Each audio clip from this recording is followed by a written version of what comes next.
Good morning, Raptor freaks. Lexiot's here. It's Friday morning. Raptors are still on the road. They're about to play their second game of this six-game road trip in Sacramento. The team arrived there yesterday, and apparently they had a team dinner last night. It was supposed to encourage bonds and friendship and connection between the Raptors, especially good because we have two new Raptors that just came from the New York Knicks to our team, RJ Barrett and Emmanuel Quickly. This game's going to be interesting tonight. I'm going to say this first before I do the lineup news. The Sacramento Kings have a fully healthy complement to their team today. There's no major injuries for their team. But let's look at their rotation at this point right now. They've had a little bit of juggling around with their shooting guard this year, guys. It was Kevin Herter for a bit last year, right? But they've kind of experimented with different people in there, whether it's Davion Mitchell. Malik Monk is pretty much the bench guard, but he's had to start at times. And Herter's out of the starting lineup at this point in favor of Canadian Chris Duarte, who was not healthy the last time we saw the Kings in preseason. So their starting lineup is as such: Fox, De'Aaron, of course, Chris Duarte, Harrison Barnes, Keegan Murray, and Domantas Sabonis is their starting five. And, Keegan Murray had that big game recently. A lot of times we've been linked to possibly trading Siakam to the Kings for Keegan Murray. I don't know. That's a silly trade. I'm a very big proponent of keeping Siakam in a Raptors jersey going forward. I know there's many of us. Their bench kind of looks like this: Davion Mitchell, Malik Monk, Kevin Herter, Canadian Trey Lyles is a big off the bench, JaVale McGee, Keon Ellis, Sasha Vezhnikov, who's a highly touted European rookie who hasn't been playing every game for them. Of course, they've got their backup center is Alex Len, former Raptor. And then Colby James and Kessler Edwards and Jordan Ford round out their kind of roster. Now, I would tell you this right now. I feel like the Raptors have a more talented roster overall than these guys. The Kings have had a lot of success in recent years, and they played better and better and better. And they're a real playoff team out west. But I still think the Raptors, especially with the new trade, has a way better talented, at least starting five for sure. Maybe even bench. I don't know. Some of those names I just said, do you know who those guys are? I don't know who those guys are. Of course, we got to watch out for Malik Monk.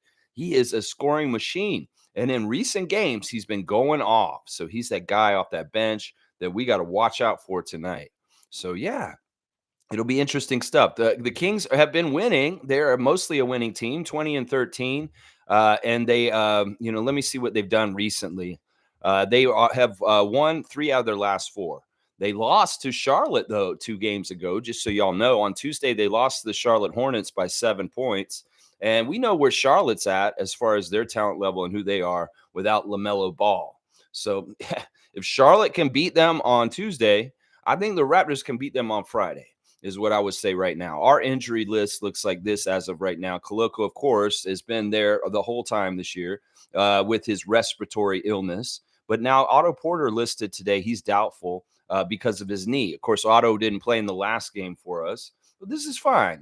These older guys on our team, we want to be careful with them. In some ways, we want them to be ready for the end of the season and possible play-in or playoff kind of stuff going on. So let's baby Otto now. That's fine with me. And, who knows? Maybe he'll be ready for the Warriors game, the next game. But, yeah, he's not probably going to play tonight. I'm going to say that right now. It's doubtful for Otto Porter Jr. tonight. All right, let's see the refs, guys. The refs are actually pretty fun tonight. We got a really good crew. In fact, Curtis Blair is our crew chief tonight. And Curtis Blair is interesting for this game. I'm going to say this right now. He's real interesting. 17th year out of Roanoke, Virginia. Curtis is a former player, guys. He got drafted by the Rockets in 1992, just so y'all know. So we do actually have a ref that actually played. So he knows what the other side is like. His favorite TV show is Dexter. His favorite movie is Grease, which is kind of a weird movie for Curtis Blair to have a favorite movie of. Really? John Travolta and Olivia Newton-John's Grease. Curtis Blair. I think that says a lot about you, bro. And that's cool, man. Maybe you just like musicals or something. You're the one that I want. I don't know. And once again, he's the one who likes Casey and JoJo. Y'all remember that? I remember when y'all said, I like Casey and JoJo too. His favorite meal is lamb curry. He'd most like to visit Brazil, and he's a very good tennis player, apparently. He can play tennis also. Yeah, Curtis is a good guy. We like Curtis. He's one of the nicer senior crew chiefs to the Raptors historically with a winning percentage. So let me go look at them real quick. We win 62% of our games when Curtis is around. That's pretty damn good. I'm telling you right now, for a guy who's been in the league for 15 years or plus, that's real good. And we won the last game this season that he refereed for us. That's a good sign too. And meanwhile, the Sacramento Kings are the worst team for him, like as far as win percentage. They only win 33% of their games when Curtis is around historically. Of course, we know the Kings have been a very bad franchise at times, so that doesn't totally tell the whole story. But a 62-33 split between the two teams is very favorable for the Raptors. So the crew chief is very much friendly to our team compared to the Kings. Just so y'all know, Curtis Blair is our friend. Scotty, I don't want to see you yelling at Curtis Blair tonight. He is not the ref that I think you should yell at. Just like Tyler Ford. We don't want you yelling at Tyler Ford. We don't want you yelling at Curtis Blair. Curtis Blair is our friend. Just trust me on this. You like Curtis Blair. The second ref is our friend, JT Orr. JT Orr, we've had him a couple times this year. Now we've lost both the games that JT Orr has refereed for us this year so far, but he is still overall a great ref for us. He's in his 13th season or 14th season. He's another right around the same experience as Curtis Blair. He's from California, which is a little, he's not far from home for the Sacramento game. His favorite TV show, and this will show his age, is Come and Knock on My Door.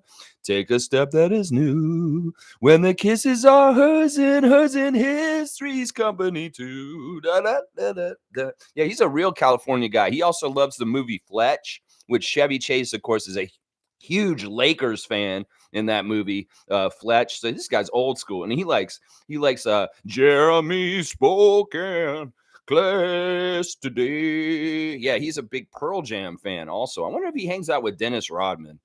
His favorite book is The Outsiders. His favorite meal is biscuits and gravy. This is a man of the people. This man's favorite meal is biscuits and gravy.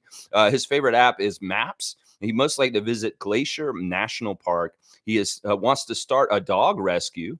And his hidden talent is Curtis Blair can play tennis. Well, this man can paint impressionist paintings. That's what JT Orr is good at. He can paint something like Monet or something like that. You want a Monet? You want a Seurat? You could get a JT Orr. That's right. I wonder what his paintings look like. I bet you he paints like Bob Ross. I bet you JT Orr, when he gets up to the easel and he starts filling in, oh, these are happy little trees here. Oh, let's give you a little friend over here. I'll bet you JT Orr is a style of artiste, just like Bob Ross. Rest in peace. We love you, Bobby Ross. Yes, we do. We love you. JT Orr is the best ref for us in some ways today. Actually, Curtis is statistically better still right now. JT, we win 61% of our games, and the Kings only win 37%. So once again, there's a very wide gap in winning percentages between the Kings and the Raptors with the second ref, JT Orr. I like it. I like it. Now, we did lose 2 games in a row with JT Orr present, as I said earlier. The third ref is the most suspicious ref. He's the designated ref that you can yell at, Scott. If you want to yell at a ref tonight, you can yell at Musa Dagger. Yes, yell at Musa Dagger. He's in his 7th season. He was born in Syria. His favorite TV show is America's Got Talent. His favorite movie is Coach Carter. His favorite musician is our guy. Yeah, the global ambassador. That's right. Drake had a new video come out recently, and he's like sitting in a Yorkville restaurant, and he's with some country friend, and they're talking to each other. And country friends, yeah, you did what you could. You liked her, and it's about a breakup.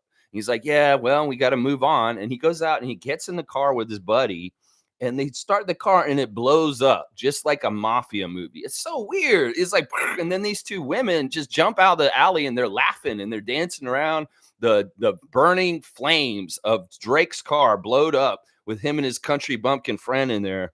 And they're like having a party. They're like dancing and they're singing his song. It's the video. And the police come and they don't give a fuck. They're just out there. Woo! It's like Mardi Gras for these women. And they're about to get arrested for blowing Drake up. Well, that's a review on Drake's latest video, just in honor of Musa Dagger refereeing tonight, his favorite musician. His favorite book is A Rich Dad, Poor Dad. His favorite meal is sushi. His favorite app is the one you see me on right now. He's a YouTube fanatic. Yeah, you go, Musa Dagger. Maybe you'll watch the Raptors Freak, and you'll see me say, Scotty, you should yell at Musa. He most like to visit Thailand. His bucket list is to explore Europe with his wife. and his hidden talent is playing the piano. Musa Dagger is the worst ref for us statistically today, but he's honestly not that bad. He actually favors us over the Kings slightly, very slightly. We did lose the last game this season that Musa refereed for us. We win 44% of our games with Musa Dagger, and that's below our franchise average, just so you know.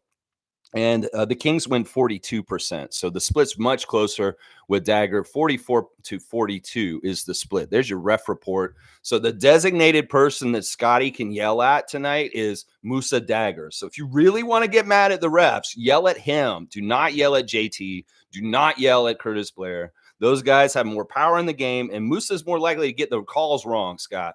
So if you're mad at one of the refs, yell at him, okay? That's the designated person for Scotty to yell at. It's a new part of the ref report. Scotty wants to yell at the refs. I don't understand why he's yelling at the refs all the time. Come on, they're going to be our friends. This is a new era, Scott. Come on, we're not being coached by Nick anymore, who's giving the butthole face to the refs all the time.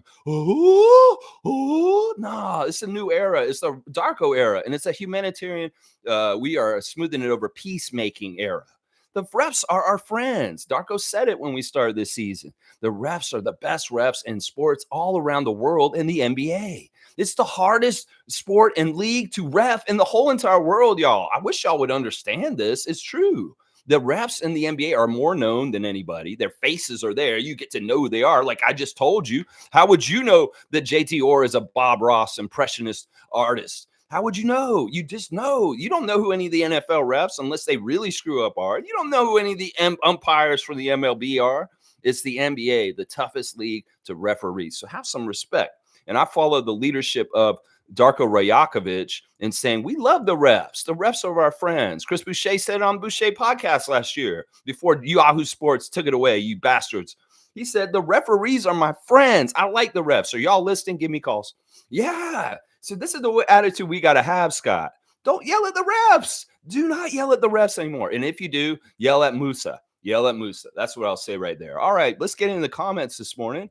Thank you for letting me do my ref report and the latest lineup news, setting you up for the Kings game tonight. Let's beat Sacto. You want to light the beam? Nah, dog, not tonight. Yeah, we're going to light you up. RJ Barrett, Emmanuel Quickly, Scotty Barnes, Pascal Siakam, the Spicy Barbecue Yak Show coming in. Spicy Barbecue Schnitzel. Let's go, Spicy Barbecue Schnitzel.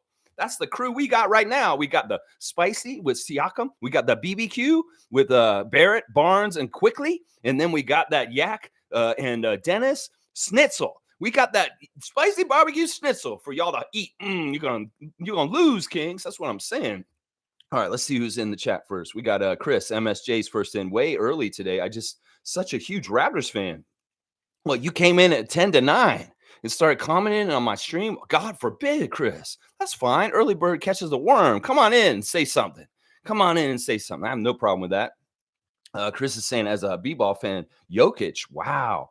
I did not watch any of the games last night. I don't care. I did not watch any of them. I know that Milwaukee won. I know that. And then I went to bed. So I don't know what happened in the late game. So Jokic did something special last night. Okay, cool. Good for them. They're the champions. I respect the Denver Nuggets world champions. NBA champions, I should say, more than most people around the NBA. I will put that on blast every single day. The Denver Nuggets are the champions of the NBA, and we should proudly respect that. And NBA main, you don't want to put that on blast. You don't want to do that. You want to treat them just like you treated us in the year after we won our championship. Bullshit. People like me who root for the Raptors are going to honor and cherish the Denver Nuggets championship this past year because it's not what y'all wanted. That's right. You didn't want that, Adam Silver, and that's why I'm happy with it. That's right. If it's no mainstream big teams winning the championship, I'm happy. I am happy. I don't want the Lakers to win more championships. I do not want the Celtics to win more championships. I want everybody else to get their first championship like the Nuggets did last year. That's right. So you go, Nikola Jokic. I am not a hater. I am not a hater at all. I think you're one of the most fantastic players, maybe the best player on the earth right now. That's right. Trevor J's here. Good morning, Raptors family. Happy Friday blessings. Wishing you a happy and blessed Friday morning where God's blessings exceed your expectations. May this favor go before you, his peace surround you, and his love fill your heart with endless joy. Wow, Trevor J, you put extra sauce into the words of wisdom today. I hear it and I feel it, man. Let them just allow them, y'all. Sometimes you hold up your blessings because you don't think you're good enough. You don't feel like you deserve them. You feel like you did something. And you can't listen. God it will look the other way. He will absolve you of your sins. He will say, "Listen, I accept you for all your faults, and just do better." Is what I want. That's all God wants you to do is just do better, and His blessings will come either way. Don't block them. Don't block them because you don't think you deserve them. Every single person is redeemable in the eyes of God. And that's what we're saying today. Trevor J, thank you for your words of wisdom. Trevor J is going to be in LA next week for the double header, the 2 games in a row, the back-to-back of the Clippers and the Lakers next week. He will be bringing Raptor Freaks to the West Coast to hold it down in the crypto arena with Trevor J and his crew showing up for the Laker game. That is a special Raptor Freak. Somebody is going to go all the way over to California and go to both Los Angeles games that the Raptors are facing next week. You go, Trevor J. You bring your crew in there, and you bring in that Raptor Freak mentality and energy to help our guys win the games against the Los Angeles teams. I'm all about it. Yeah. Trevor's saying Jokic broke Golden State's hearts. Wow. Okay. I like that. I don't mind that at all. Golden State's a weird team. We're going to get them next. Now, is Draymond back yet from his indefinite suspension? I don't know. I'll go check him out. Right now, I got one thing on my mind, and it was what Goldberg said. Who's next? Sacramento. So I'm only thinking about the Kings right now. As soon as we get done with them, then I will move on and look forward to the Warriors game coming up this weekend, and we'll look at them and we'll find out. I'll go investigate about Draymond Green, what's going on with him and all that crap. All right, let's see. Trevor's got another one tonight. Let's go. Let's get another one. This is the night. We win the 3rd game tonight. It's Darko dinner time. Y'all say pizza party. I say high-class steaks. Maybe the best steakhouse in the city that they just happen to be in. Please, Darko, give them a good meal. Don't just give them a pizza party like a corporation would to their lowly employees at the end of the year. Here you go, guys. Here's your Christmas present. Pizza party on paper plates. Oh, no, don't do that, Darko. These guys have worked hard to try and get 3 wins this year. So if you can do this, if you can let them, once they get the 3rd win tonight, hopefully you will give them a good meal, please, and not no pizza party.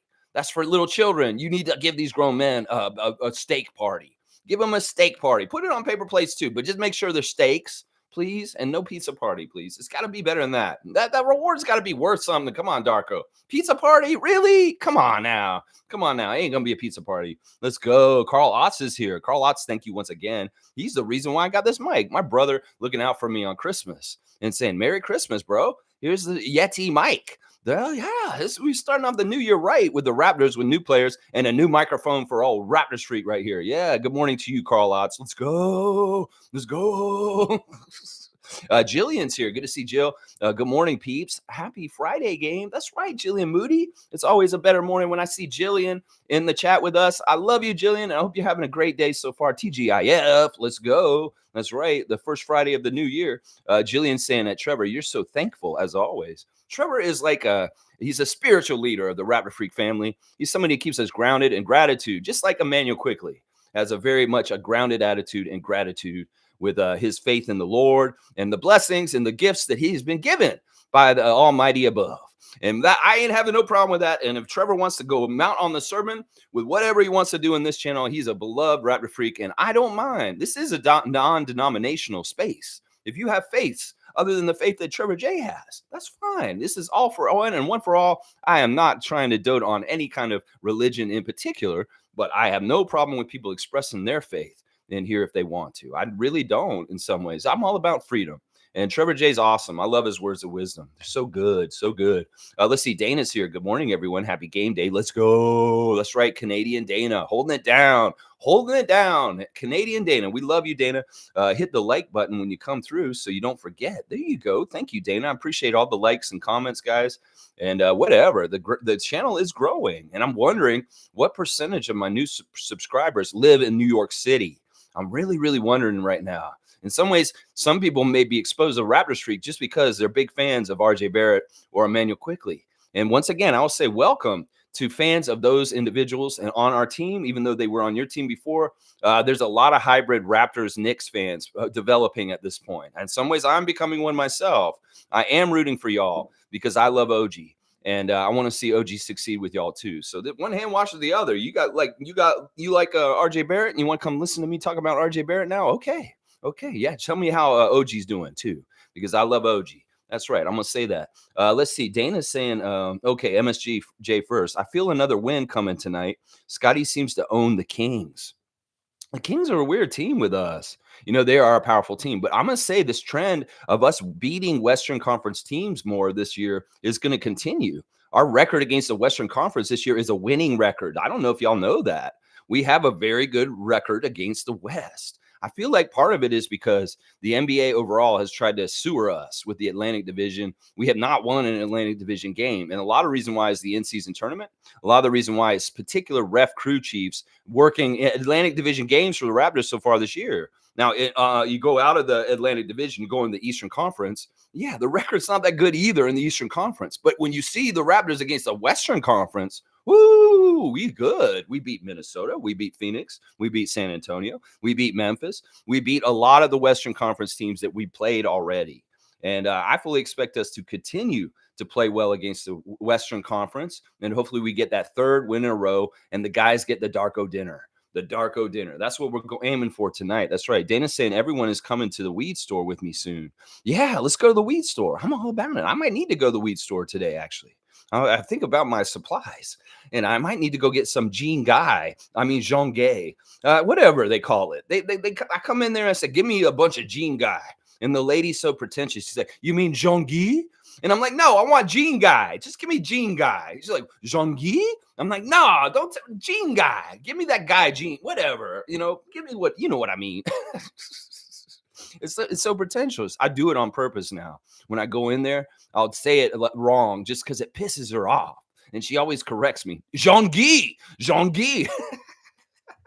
I might be doing that today. It's fun. All right, let's see what else is going on. Jill saying, I looked at the Raptors record, and we do usually win against the Kings despite their higher standards. I say this respectfully. Yeah, no, I hear you. I feel like the record for us against the Kings has been pretty damn good over the history of the franchise.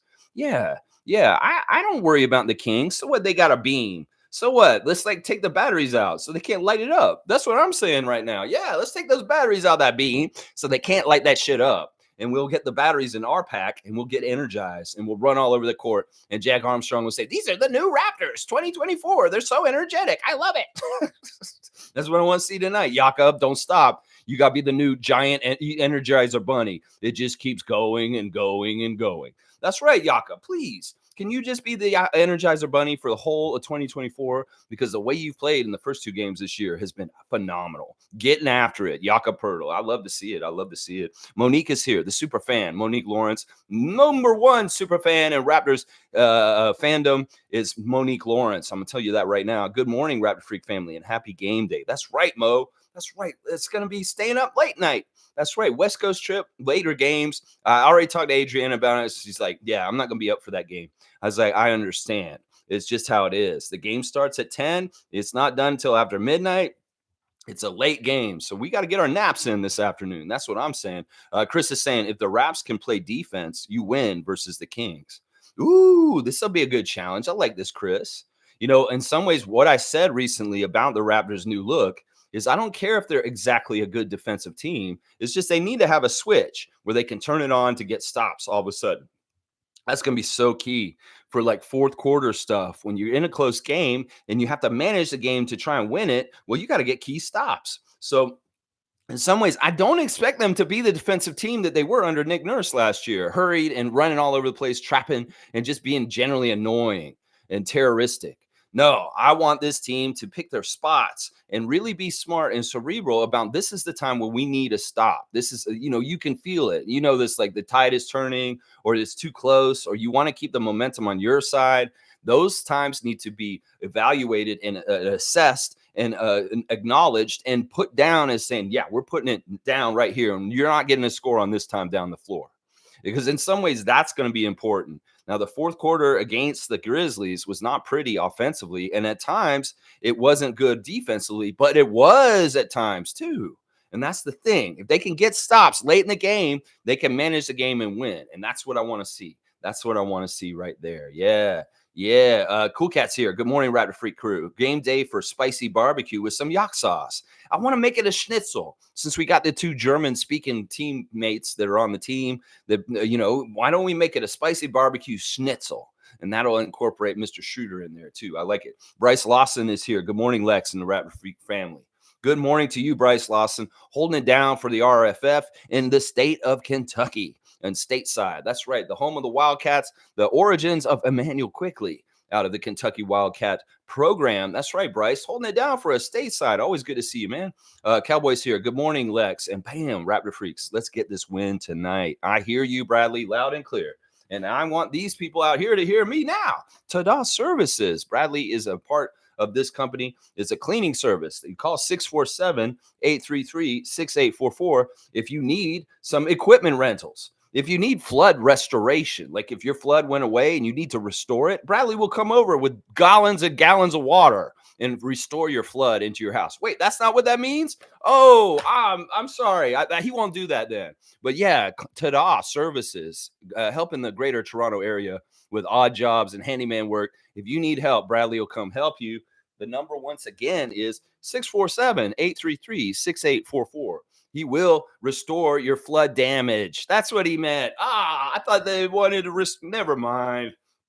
Kareem's here. Good to see Kareem Thomas. Oh, Kareem, you better get going. The dunks have been coming for other people, and you have not gotten your first dunk for 2024 yet. So other people are coming. Our dunk champion from last year, Kareem Thomas, it's really for witty comments and such good stuff, Kareem Thomas. And I'm glad to see you back, my man. Drink water, Lex. This is going to be a fast-paced game. It's important to hydrate. All right, I hear you. I'm going to do exactly what you're saying. A little ASMR of me drinking. I don't know. People that get off on that kind of stuff, you're weird. That's a weird fetish. I love people drinking water on microphones. KT, I love you, man. I'm so happy to see you here this morning. Bryce Lawson saying we match up well with them. I expect a really good game tonight. I really want them to watch out for Malik Monk. Malik Monk is dangerous. You cannot lose track of him. You know, we have these problems with DiVincenzo, Royce O'Neal, bullshit secondary players. Well, we better watch out for the Kings secondary players and not let any of them mushroom up all of a sudden and start putting offense on the board like something crazy. No Kevin Huerter bullshit. Check that young man and find him and make sure he's not making any shots. You know, this is important stuff, y'all. Come on now. Fiercey's here. Good morning, family. Happy Friday and happy game day. The W streak has started and it's just beginning. I love that prediction. I hope you're right. I love for that to happen as much as possible. Let's keep this W's and the good vibes of 2024 going immaculately. Let's not have imperfections. Let's just keep winning. Can we win the whole entire year, this rest of this year and the beginning of next year? Just have a W every time we play in 2024? No, it's not likely, Lex. But hey, the closer we can get, I'll be happy. I will be happy. Jill saying, love the shirt, Lex. Yeah, this is a nice shirt. It's one of those signature shirts they were selling this year, classic hardwood or whatever. It's a really nice shirt. I like this on the sleeve.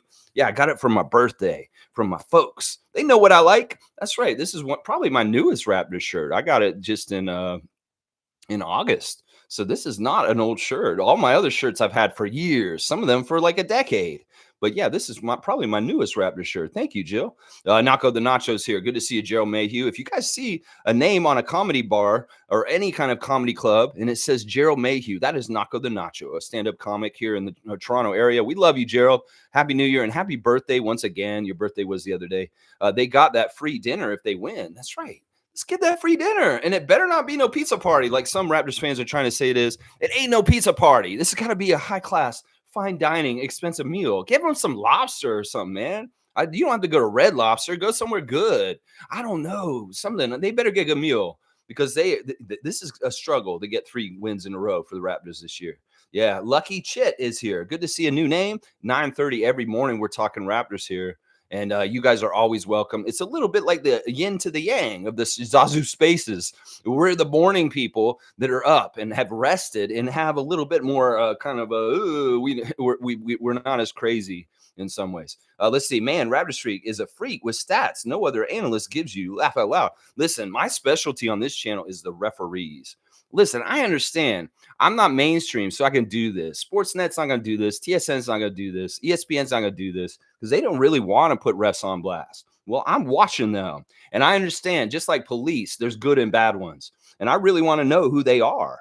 And in some ways, this is the service that I do with the Ref Report, is to really understand who are the good refs to the Raptors and who are not. And the stats are there. You can get them, and you can go and analyze them. I have a spreadsheet that I've been keeping track of the refs for 3 years now. And I really do understand each one of them in a certain way, whether it's their personality and some of their proclivities. So, yeah, I'm all about it, Lucky. If you want to get the download, if you're gambling, if you're doing bets, I can give you the insight to make an informed bet, just like a guy down at the horse track looking at the horse's teeth. So, yeah, if you need that, Lucky, I'm here for you. 9:30 a.m. every day, except it's Raptors. I'm not going to go do the other teams. I'm very focused completely on the Raptors. That's it. Mischief saying, Lex, how do you feel about the all fuel power vehicles need to be electric by 2035 mandated by the liberals? I love it. I love it. Every single bit of, like, people get mad about the carbon tax. People get mad about like these mandates and stuff. No, we need to do this shit. Seriously. Because honestly, we change these kind of things. Well, we're going to make the world better, and we need to do this kind of stuff. Global warming is happening. And the changes in our atmosphere with the cycles of hurricanes and all kinds of stuff is very scary.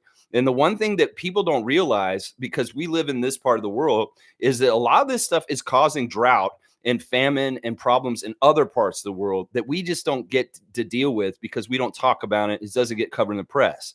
So global warming and climate change is actually a serious thing, and it's affecting other people way worse already. And we're just lucky in some of the areas where we're at. So I'm all about it. I'm all about it. If I buy a brand new car, it'll be electric.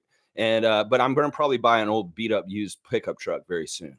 But I'm just saying, it's the way it should be going. People need to get out of their ass. We need to stop being Saudi Arabia's little bitch. And we need to get our own sustainable energy. That's the whole reason why this continues, is because the Saudis are paying the governments enough to keep their institutionalized status quo to make huge amounts of money off of us. And I'm not about it. You want to give money to people like Putin and Russia and murderers in other countries and other places around here? Yeah, we need to get off the gas. So I'm all about it. I'm all about it, Mischief. A little bit of a political side course here. MSJ saying, what is this pro NBA ref stuff? They have all right. You know, the refs are so scrutinized, like I just said, in the NBA. They have an account on Twitter, which has the NBA officials, and they're trying to humanize the referees. So you come in and they do little clips of them talking about what is your favorite moment as a ref, or this, or these little moments. Like recently, they did one with Ashley Moyer-Gleish. Ashley Moyer-Gleish may be one of the better female refs in the league right now. And she's talking about her favorite things about reffing. And in that clip, she said like 2 or 3 times, my mentor, Scott Foster, my mentor, Scott Foster. Like she really loves Scott Foster. And I'm like, oh, crap. So she's like the person that's coming up that's being trained by old mobster Tim Donaghy's buddy, Scott Foster, who I really don't trust. And I include as one of the worst refs in the league right now. That in some ways he needs to go just because the cloud of suspicion around him. But meanwhile, Ashley Moyer-Gleish is going on about her mentor, Scott Foster, and how great and amazing he is. Well, in some ways, I heard what you said, Ashley, and I give you points against you for saying that your mentor is Scott Foster so heavily in that. I don't know. It's just a thing to humanize it. They make jokes. Like Musa Dagger makes a joke about Murat Kugat, Zach Zarba. They talk about how his hair is always perfect. You know, it's just goofy. It's trying to give personality and make people like them more by showing the other side of them. I don't mind it. In some ways, they give me more information for what I do as my specialty of knowing about the refs. That's great insight for me. And then also they do AMAs, like Ask Me Anythings, and they go on during the games. And you can actually be in there with a ref, and you can ask them why they make calls during certain games that they do this with. And I don't think that's a bad thing. They really want transparency and as much to seem like they're on the up and up. And in some ways they are. They really, really are. But in some ways they are not. And I can tell you exactly where that line is crossed. And most of the time, they you know, some reasons like tonight, this game tonight, they'll probably call it right down the line. There's no real reason for things. But say we're playing Brooklyn in the in-season tournament. Ed Malloy's our head chief ref. Yeah, he's there for a reason. because he wants to stop us from beating the Nets, because if we beat the Nets, then the Celtics get hurt in the in-season tournament and stuff like that. There's all kinds of shady shit, but it usually has to do with the Boston Celtics, the New York Knicks, or the Brooklyn Nets, and it usually has to do with Atlantic Division and playoff implications and shit like that. So yeah, there you go. Boom goes the dynamite. There you go. There's pro NBA ref stuff. Yeah. Let's see. Jillian's saying at Naco equals nacho. Yes. Laugh out loud. Raptors will get the dinner. Laugh out loud. I hope they do. There's nothing guaranteed, y'all. Let's not just say, oh, they got the dinner. They got the dinner. No, no, no, no. I like this new edition of the Raptors, but I'm still being very tempered with my expectations. Some people are saying that this team's not going to ever get beat again. Well, they're going to at some point. I hope it's not tonight. I really do. I really do. Fiercely saying spicy barbecue schnitzel. Is that how we spell it, fam? Schnitzel. There, Jill's got it. It's a Schnitzel. Schnitzel. Just because of the Austrian-German connection on our team, it just made sense in some ways. And Cowboys laughing about it. Kareem saying, I would love to see Mogi called up. Dude has lung capacity of Snoop Dogg and runs furlongs of Seabiscuit. All right, Kareem, I see you want to get on the board. Let's see. All right, we're going to give Kareem Thomas his first dunk of 2024 for mentioning Seabiscuit. Yeah, Seabiscuit. Really, you're going to go bring out the old racehorse movie.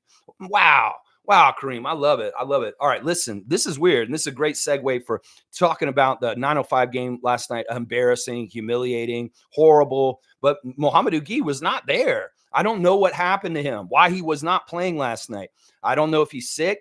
I don't know if he just has a lingering injury, but Gueye did not play in the 905 game last night, and they missed him. I'm going to say that right now.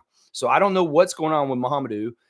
He is not playing actively right now. He did not play for the 905 last night. Now, they had a tough game. They lost by 20. They really got close a couple times in the fourth quarter where they were coming back. They just couldn't get any closer than 10 points. The lead was 30 at one point.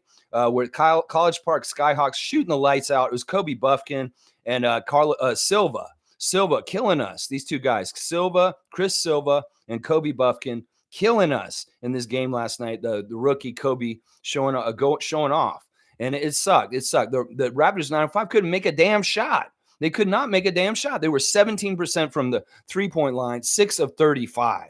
Absolutely dreadful. Grady Dick, though, a bright spot, y'all. I'm going to say this right now. My 3 stars of the game. First, Marquise Noel, 6 of 11 from the field, 16 points, 4 rebounds, 5 assists, 1 steal. He had 2 turnovers. So 5-2 assist to turnover ratio. Come on, Marquise. You can do better than that. He was a -4. 16 points in 35 minutes. That's the best player of the game. Marquise Noel. That's kind of sad. And Grady Dick, my second player of the game. Grady shot 50% last night, y'all. 7 of 14. He did make only 1 of his 7 3-point attempts. So he's real good inside near the basket. He was doing a lot of cuts. He had a couple of really nice cuts where they found him and he just laid it in. It was O'Banner and Noel looking him out for him.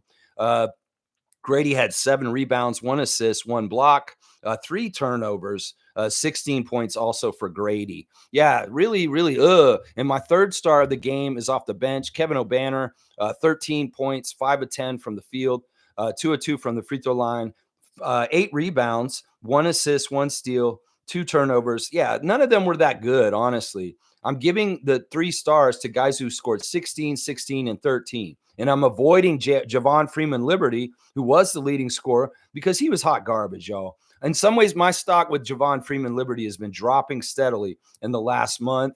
He's really selfish, y'all. He does not play a team game, and he's annoying because of that. He did have a double-double, 17 points, 11 rebounds, 3 steals, 3 assists, 5 turnovers, 5 of 18 from the field, missed all 6 of his 3-point attempts. Yeah, not impressed with JFL, y'all. I'm not impressed with him. If we went and got a different 2-way and put him in his spot, I would not be upset about that. Seriously, I would not be upset. I feel like the things that he can do are just not on the level of the NBA. And in some ways, he's a dead end to try and develop any further.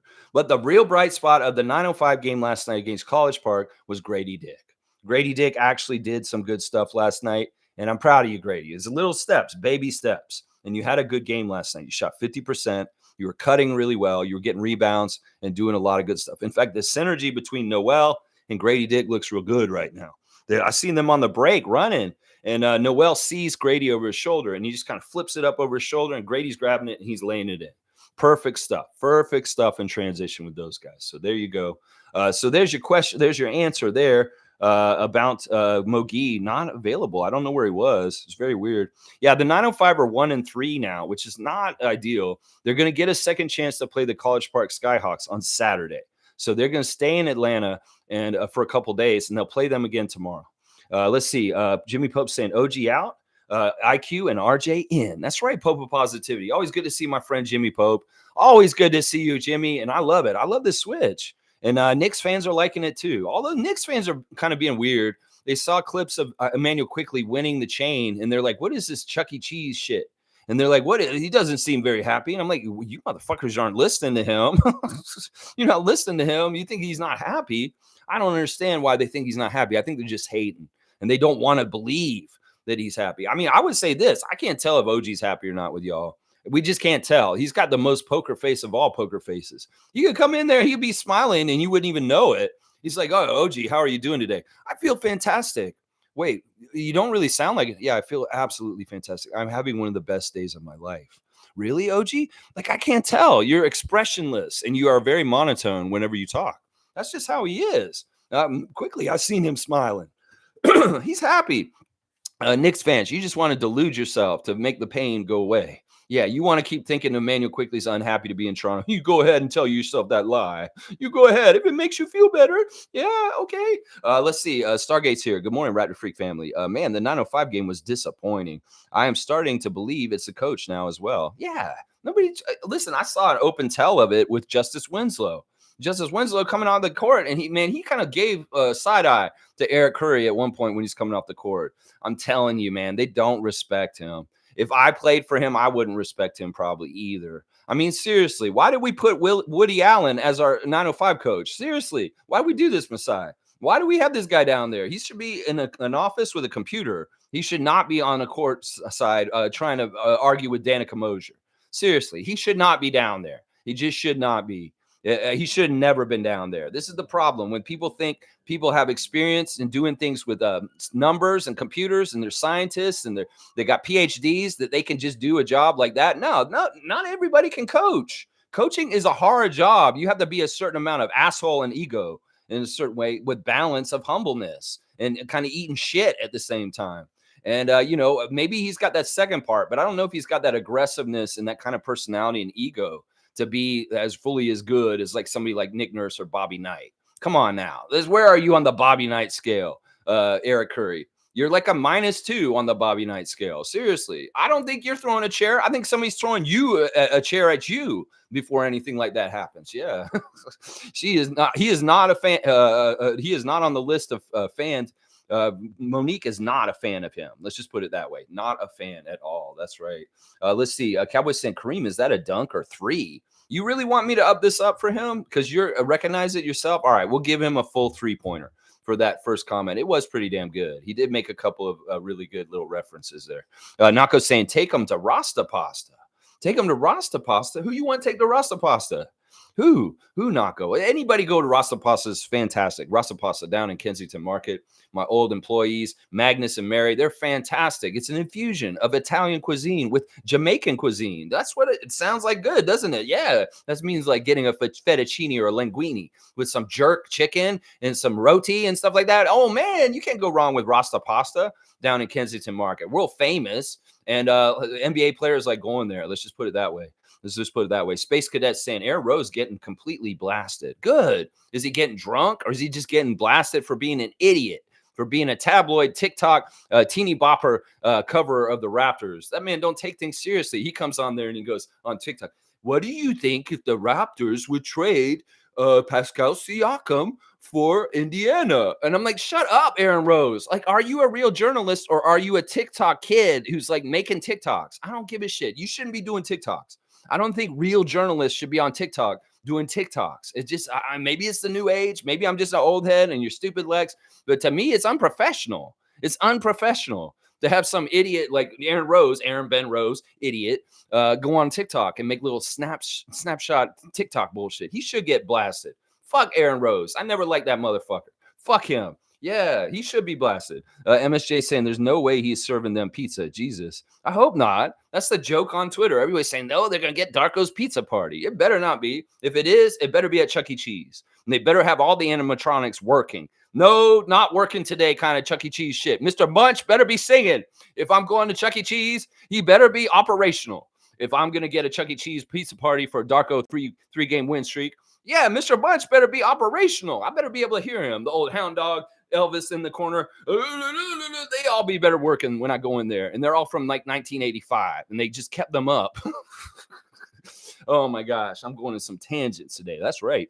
Cream saying, in honor of Shaq getting his number retired, I don't care about the Sacramento Queens. Ooh, that's something Shaq said. That's right. All right, Cream's doing some history lessons today. All right, Cream, I see what you're doing here. He wants to take the lead. He got one there. Yeah, it's interesting. Shaq's getting his number 32 retired by the Orlando Magic, and rightfully so. Honestly, I think that Shaq is an important part of the Magic's history, if not that he turned his back on them and went to LA. But still, it was an amazing period of time. I was a Magic fan when Shaq was on the Magic because there was no Raptors at that time, and I lived in Florida, and all the TV games were the Magic. That was my market. And so I saw Shaq's rookie year very closely. I watched it very closely. And man, he was such an icon in Orlando at that time. So it only makes sense that they would do this. Enough time has come around. It's really been a long time, and they're finally doing it now that things are okay, and they're going to do this with him. He deserves it. He really does deserve it. So I'm glad that Orlando's finally doing this. It's really, really good. Let's see. Jill saying Cowboy Rasta pasta is divine. You know, I love Rasta pasta. I haven't had it in a little bit, but I used to eat it every single day, Jill. Yeah, when I lived in Kensington and I worked for Mary and Magnus, because I ran the convenience store across the street and they owned it. I had an employee discount at Rasta Pasta, and I ate there every day. I ate there so cheap, and I ate it every single day. And I would tell Mary, it's like, man, your food is so healthy. I'm so strong and like healthy. It's so good. I'll get that jerk chicken every single day.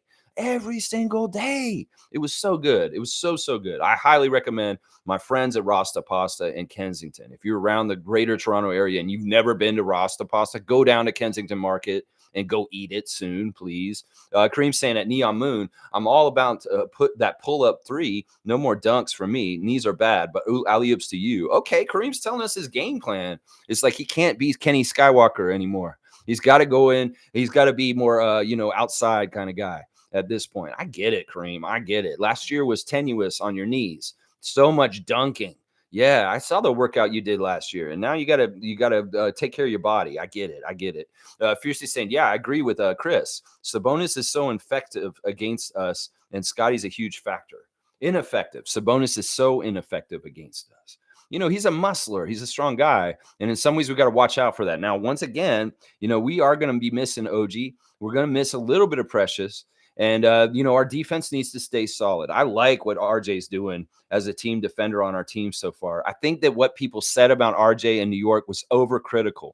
I think that everything they've said about him, whether it's about his shooting, whether it's about his defense, is bullshit. Look, he's a good player. He's an above average player in a lot of ways, but y'all were expecting too much from him. And in Toronto, he's not going to be expected as much as what y'all expected. And we're going to be very fine with him doing glue guy stuff and just doing winning plays and doing things here and there. In some ways, he's got so much pressure off of him, whether it's the stupid press overanalyzing him, whether it's the Knicks fans really being toxic with him. Honestly, y'all were very toxic with RJ Barrett while he was on your team. Very, very toxic. And in some ways, you didn't deserve to have him playing for your team. So, yeah, come on home, RJ. Us Canadian people will give you a better chance, and we'll think better of you, and we'll turn the other cheek, and we'll give you allowances. How about that? How about that, New York? Yeah, you be so mean to RJ. Well, we're not going to be that way. At least I'm not. And if people are overly criticizing him in Raptors Nation, well, I'm coming for you. I'll talk to you too. Yeah. That's how I look at it at this point. I really do look at it at this point like that. Let's see. Jill's saying, I read somewhere about the desire for Kyle Lowry's Raptors number to be retired. Well, this has already happened, Jill, on the down low. It's just that Kyle still plays in the NBA. Have you noticed since Kyle Lowry left, no one has worn the number 7? Have you noticed since DeMar left, no one has worn the number 10? Well, that's because those numbers are going up in our rafters, and those guys were the last two guys to ever wear those numbers for the Raptors. So as soon as Kyle's retired, and within the years of that, he will go up in the Raptors as one of the first retired Raptors jerseys ever. And I'm telling you, both 7 and 10 are going up there. It's no ifs, ands, or buts. There's no reason why nobody on this team would have taken the number 10 until at all since DeMar left.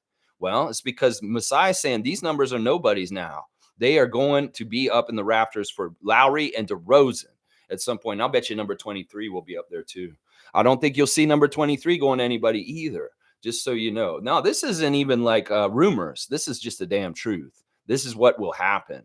This is what is going to happen. That's right. Monique is saying, I hope we get up well for the Kings. Don't let Sabonis attack the rim. Let it be you, Chris. There you go. I like it. I like it. That's right. We got to start right. This is something that we didn't do well in the first part of the season with the old team. Well, the new team's better at getting off the gun and get in there and getting good things happening. We want to get that double-digit lead once again for the third game in a row where we're the ones on top by double digits, and we're not fighting to try and beat a double-digit lead. In some ways, we got new stats where we're scoring more than we had earlier this season. We've had like 5 games where we scored at least 115 points, and that's fantastic. Our offensive prowess has gone up with IQ and RJ on our team. And I'm all about it. So, and we're on the West Coast now, and this is a West Coast shootout.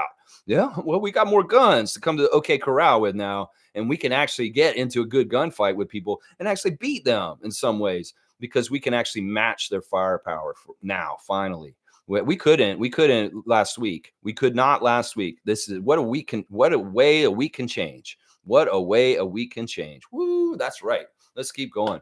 Let's see. Nako's saying, been grabbing GMO cookies from the weed store for the past little bit. You know what? I think I'm going to go back to edibles for a bit. I think I am. In some ways, it's for this channel. My throat, I feel like because of all the smoke is in some ways not good. And I want to be right for y'all with the mic and just having my voice like not be messed up. So I am thinking about going back to edibles. Gerald, you remember when I did the cookie period when we were hanging out a lot? I was just eating cookies all the time. I had peanut butter weed cookies all the time, and I'd give them to people all the time too. I was like, yeah, you want one of my peanut butter weed cookies? It was awesome. I had somebody who was making them. I wasn't even getting them from the store or anything. This was before weed was legal, and they were really good cookies. They were really, really good cookies. Maybe I'm going to have to get back into edibles. Let's see. Chris is saying my goal, well, one of them, laugh out loud, is to dunk by the summer in the gym, doing the necessary stuff to get that one done. It's going to happen. Wow. I love this goal for Chris. He's going to try and dunk in real life. Now, Chris, man, you're kind of older. You should have been able to do this younger if you can. But if you can do this, I mean, it's a lot of working out on your legs. You got to get those legs built up muscularly. And man, I want to see you get there. How close are you? I want to see this. I know you're a tall guy. You're tall like me, and you're probably pretty close. All right. I'm all about Chris meeting his goal to dunk the basketball himself in real life. I want to see this. Kareem saying that, Jill, I'm not sure, and I hate to say this, but Vince Carter owns that right for retired number first. He helped the Raptors stay in Toronto. Well, I'm going to say this. No, he doesn't. Exactly, Kareem. I'm going to respectfully disagree with my good friend Kareem Thomas on this one. You know, if Vince was going to get his jersey retired, he might have already gotten it by now. He's been retired from the league for a bit. He's not going to be the first one retired. The first one retired will be Kyle Lowry. It's just going to have to be that way. That's why Vince ain't getting it done now. And why would we honor him anyway? Seriously, I get it. To me, the way to honor Vince is make him a statue out front. Take one of his iconic poses from one of his dunk competitions and put it out in front just like a Jordan statue in Chicago. And that's the way I would do it. I wouldn't retire his number, though. I wouldn't. I put a statue out there to commemorate Air Canada and the impact that he had on the team, but I wouldn't retire his number. No, I wouldn't. I would reserve that for loyal and good standing alumni with our team. And people like Kyle Lowry, DeMar DeRozan, Fred VanVleet, Pascal Siakam eventually. Those are the people who should get their numbers retired. Not Vince Carter. Fuck him. Give him a statue out front. That's fine. And in some ways, the statue is more important than a jersey, but I don't think we should retire his jersey number. He played for too many teams, and he did some fucked up shit to us when he left. So, no, I don't agree with this. Chris is saying, I got to jump about 4 inches higher to get it done and dunk again. You know what? That's a little bit higher than I thought. I thought you were maybe 1 or 2 inches away. Now, if you're trying to get 4 inches, that may be tough. Well, I'm not going to say you can't do it. It's just maybe you should be wearing for the whole entire 2024 weights around your ankles, no matter what you're doing. Just walk around everywhere with them. Just put them on underneath your pants and just have them on all the time. You got to do something, Chris, to get that up there. 4 inches is a lot. That's not like, I thought you were just trying to get this much more. If you're trying to get, I don't know, man. I wish you luck with it. I know you can do it. I'm not going to tell you you can't. I'm going to tell you can't. Troy saying, and I'm confident in winning this game tonight. Not saying Kings are a walkover, just a strong belief in the Raps. I like our chances. I really do. In some ways we don't want to be overconfident. And the one thing that there's one thing we got to do is to take each game at a time, really be cerebral and smart about it. I like the approach that some of our guys are talking about. It's like, look, they like the idea that they get up out of their bed and they play in the NBA and they get the privilege to be in the NBA and get paid to do it. Some guys are really getting that basic level of gratitude right now, and that will get them better and get them oriented and get them into games in the right way. And that's what I'm all about. We get to a good start. Guys take the game seriously. They make winning plays in all 4 quarters for 48 minutes. Boom, we win.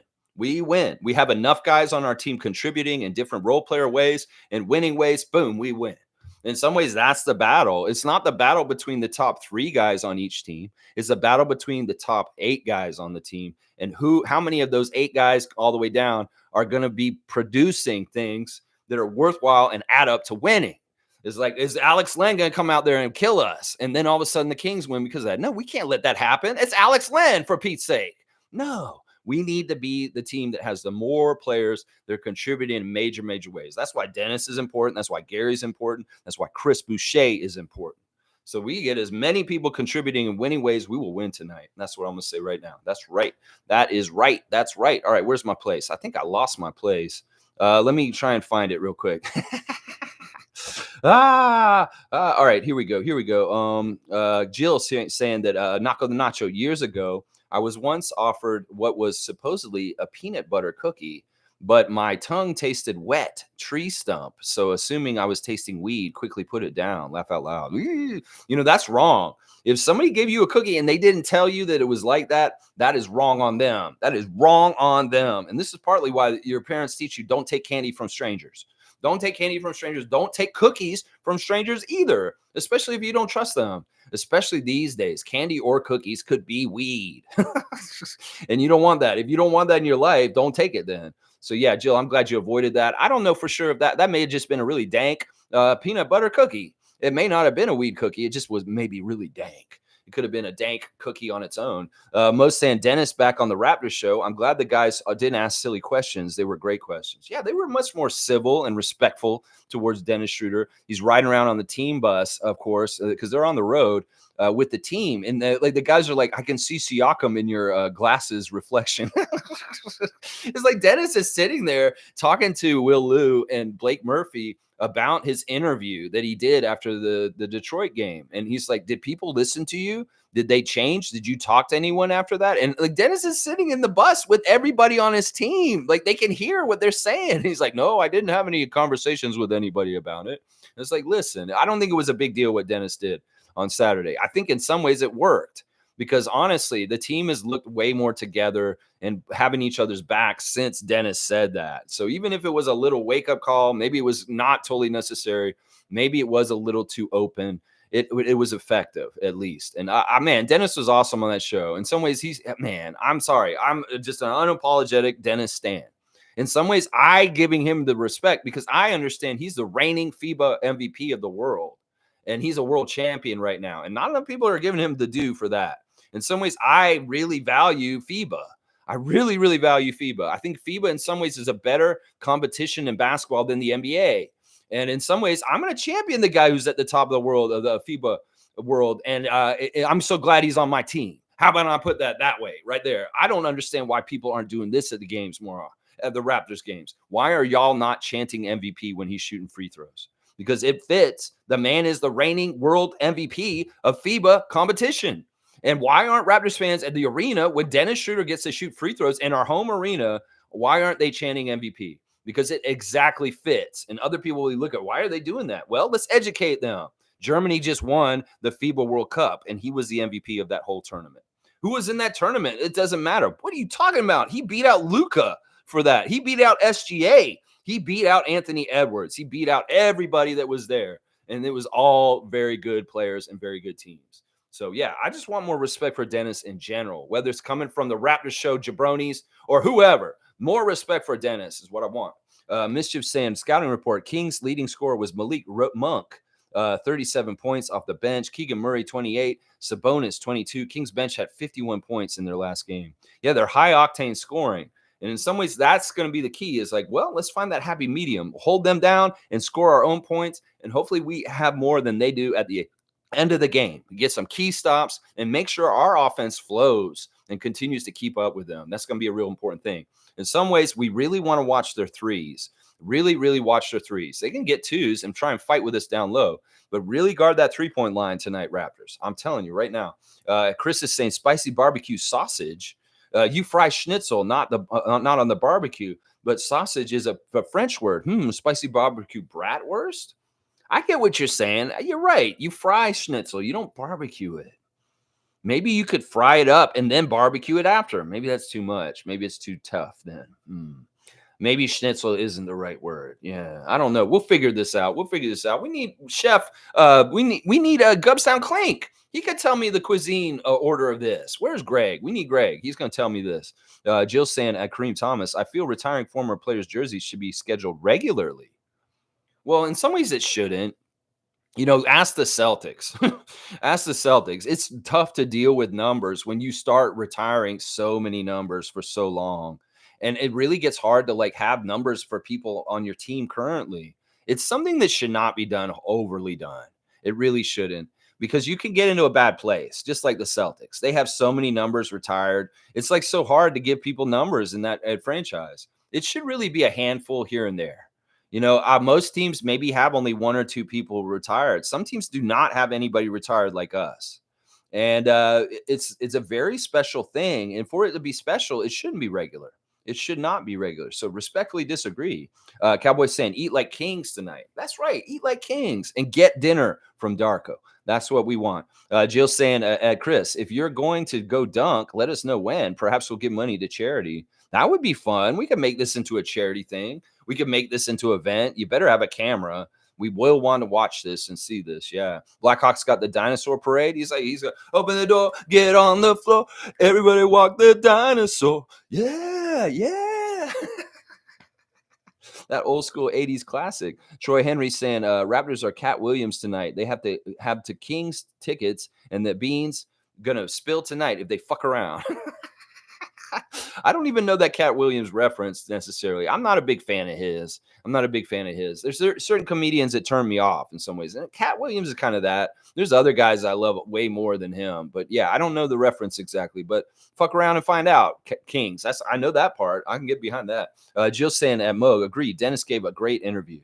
Yeah, he's just a pro. He's just a good guy. And people need to stop treating him like he's old Dennis, that he's like a jerk and he's some sort of weird running around the court asshole and just an idiot. No, he's matured. He's grown up. He's a FIBA MVP, and he's a new level. It's like Pokemon level up. Dennis Schroder leveled up this summer, and nobody understands the latest edition of Dennis is somebody totally different than even the edition that was on the Lakers last year. Yeah, way more different. Most saying, does Jonte get more minutes tonight? You think? I'd say absolutely. Okay, Superfan Monique is predicting that Jonte Porter, our two-way, may be playing more minutes tonight. I could see this. You know what? I could see this because in the last game, Memphis was not as big as the Kings. In some ways, the Kings have more size than the Grizzlies, and maybe Jonte will be more valuable in this game tonight, and he may get to play more. Maybe because he played well against the Grizzlies defensively, he may get more of a chance against the Kings tonight. I'd love to see this. I think that we should consistently see Jonte at least make an appearance, whether it's just for one half or for both halves. Maybe this time could be. Maybe he's in for both halves this time instead of Chris coming in and say, I don't know. Either way, I would like to continue to see Jonte Porter get developed and playing with the Raptors. Chris is saying at Jill, it's just a goal. Not sure I can do it again. Laugh out loud. It's just a thing to get me motivated. Okay, so you've dunked before in your life. Okay, see, I was mistaken. I thought you had never dunked before in your life ever. And I'm like, Chris, you're kind of around my age, man. Aren't you in your 40s or your late 30s? I mean, I'm going to say, if you didn't dunk when you were 20, I don't know if you're going to do it now. But if you did do it before and you want to recapture that glory, all right, let's go. Let's get it. Let's get it. Yeah. Let's see. I think Jonte is a mainstay, Mo. I think that he might get his foot in the door and keep it. The situation is conducive for that. It's not like they can't do this. It's just that they're in a tryout for him. It could very well be that Masai and Bobby are like, let's go on this road trip. Let's see how Jonte kind of fills in for Darko and how he uses him. And if he's consistent and he's good and it seems like the right thing, we'll convert him from a two-way and give him that open roster spot that's open right now from the 3-for-2 deal with New York. That's what I think is going to happen. Now, it could be that maybe he doesn't do what they thought he would do, and it's not good enough, and they bring in a totally different name. Who knows? I don't know. I think they're giving him the tryout right now, and it's his spot to lose. Let's just put it that way. Jonte, thumbs up from Neil. Cowboys saying, can't wait for this game tonight. Yeah, people were upset yesterday because there was no Raptors game. They're like, I used to dread when the Raptors are playing, and now I can't deal with it when they're not playing. It's very funny the way people are sometimes. Let's see. Cool Cat saying the Scotty Barnes erasure in the U.S. media market is very concerning to me. Well, all right, let's talk about this. They came out with the initial votes for the All-Star game. And once again, I'm going to say this, guys. The All-Star game is stupid in a lot of different ways. And one way that's stupid is the people voting, the votes. In some ways, people can make bots and make things happen in certain ways, in really gross ways. Some people can, pander to K-pop superstars to tell their little followers to give them millions of votes. There's all kinds of weird ways that, the votes are stupid. And like people always vote in people that are injured, like Durant right now. And even the way that they set up the NBA All-Star voting website is very, very biased. They put Joel Embiid right at the very top, and they want you to vote for him right away. It's almost like they don't know how to make a fair ballot in some ways. Now, listen, I was surprised to see that not a single Raptor was in the top 10 at either side of the Eastern Conference. But I'm not worried about this, Cool Cat. Screw them. Screw this stupid system. Screw the NBA All-Star website. Screw the fans for their stupidity also. What's going to happen is this, and I'll say this before, Scotty's going to make the All-Star team because the coaches are going to put him on that team. Watch. He may not start. He may not have the popularity that Vince Carter has from when he was being voted in the starting All-Stars, but he may next year. He may very well next year, but this year he doesn't yet. And it may be that the NBA media machine has not kicked it in for him yet. And yeah, I get it. You can call it erasure. You can call it overlooking, omission, whatever. But that man is too good. He's too exciting, and he's going to get it either way. And the coaches are smart. They see what he's doing. They see the leap. They're going to reward him. Watch. I'll bet you money. If he continues to play the high level he's been at for the rest of January, but he will get in by the coaches. The coaches will choose him. Once again, I'm going to say this, NBA. I dare you. Try to exclude the Toronto Raptors absolutely, completely from All-Star Weekend and see how Canada watches your All-Star Weekend bullshit. Yeah, you need to send a representative from our team somewhere, somehow. And I know you ain't putting a three-point shooter in there. No. There ain't nobody on our team that's going to be in the three-point shootout. I know that. Maybe a dunker. Maybe we get a dunker. Scotty did say this. I will say this. And this may be his foot in the door to be in the All-Star game. I asked him at the beginning of the year. I asked him straight to him. I said, Scotty, would you do the dunk contest this year? He said, Raptors freak. I'll have to think about that. He actually is thinking about it. I don't know if it'll officially come out, but it could be that Scott does the dunk competition, y'all. It's just like Kobe did it. It's just like a couple other guys did it. If he does that and he kills the dunk competition, it's over. Just like Vince Carter. It's over. It's over. I don't know why my computer went off. Like, oh my gosh, the power went off or something. I don't know. Is it plugged in still? Okay, good. Yeah, I don't know why. It's saying that it's okay, it's good. Never mind. I'm just saying, Scott, if they don't vote you in, go do the dunk competition. They'll vote you in next year. They will. Thank you for the super chat, David. I appreciate that. All right, let's keep going. Fiercely saying, thank you, Jill. And Seymour saying, happy Friday. Get your freaks on, folks. Get your freak on. And Seymour saying 8 o'clock Mountain Time. That's right. Holding it down in Alberta, Seymour Pape. Holding it down in the standard Mountain Time. That's right. Mo's saying, keep voting for our guys. I hated looking at the fan voting, to be honest with you. Yeah, I wouldn't get down about this. It's stupid. In some ways, the coaches have the power to put who they want to put in the team, and they will do that. They're going to vote them. They're going to vote Barnes in. We should have at least Siakam or Barnes, one of them on the team. There should be one Raptor representative. If they don't do that, well, NBA marketing, you're idiots because you have a huge section of fans and the whole entire country, Canada, that may not be that interested in All-Star Weekend without no Raptors involved, is what I'm gonna say right there. Yeah, so you do it. Try us, Huckleberry. I say, make my day. You do that. Dirty Harry's got the gun at your face, NBA. So you decide whether you want Raptors content at the All-Star break or not. 10 o'clock, drink water. Okay, so I'm a half hour behind. Okay. Thank you. Let's see. Big ups to Tada. Yeah, Tada Services. I'm telling you, they're great. They will restore your flood. Let's see. Chris is saying, yeah, JFL is a street baller. He's not a team player. It won't work in the NBA. He sees the hoop well enough, but not the court. Oh, well. Once Grady Dick can hit the three, he's good. It will come, I'm sure. Yeah, that's the one thing that's not working with his game. It's weird. I watched him at halftime, warming up for the second half, and he nailed everything. It was kind of like the other day when Trevor J said, I watched Gary Trent shoot before the game, and he made every single shot before the game. And then he goes in the game, and he makes like 1 out of 7. It was the same damn thing with Grady. I watched them. They were perfect. And he was even getting them in weird places and not catching them right and throwing them up, and they were going right through. It's like, Grady, you can do this when nobody's playing, but how do you get this to translate to the game when it's active and making those open shots? Because you're still not making your three right. Most of his points last night came in the paint on cuts and layups from other guys. That was where he got most of his points. Blackhawks saying 905 will not do well without Jonte. That is part of it. I really do believe that. I think also a big person that they were missing last night was Mohamedou. They usually have him out there for certain stuff. And it was like, I was really surprised he didn't play. They had a weird lineup too. They started a really weird lineup. Kobe Simmons is in the doghouse, first of all. He didn't get to start. And Miles Burns is also in the doghouse. He did not get to play at all. And Jason Page, same thing. So there's something weird going on with that team. And Eric Curry, I don't trust him. I don't think he's got them under control. Seymour saying did get a chance to link Canadian Cowboy, but when I touched down the city of Toronto for a game, I'm linking up with the freaks. I stayed at Emma Lake, Sturgeon Lake, and Candle Lake. Cool places. That's awesome. You went there because Matt Devlin's call. Yeah, listen, Seymour, you come to Toronto, you'll reconvene with Cowboy, and we'll bring the rest of the Mug Brothers, and we'll come and meet you. We'll do. It's once again, anybody who's a regular on this channel, if you make it to the Toronto and you want to go to a game, we'll go to a game. If you want to just hang out and do a meet and greet, we'll all come together and we'll do a party, just like we did for Tom Duke, Isaac Campbell, when they came here earlier this season. Anybody, Shep, if you're listening, you come to Toronto, we'll do a party for you. Raptor Freak family party. Anybody, Seymour especially. Yeah. Let's see. Jill saying, Lex, we knew this would happen in New York. No one can tell if OG's happy. Perhaps they'll have a contest to decide. Laugh out loud.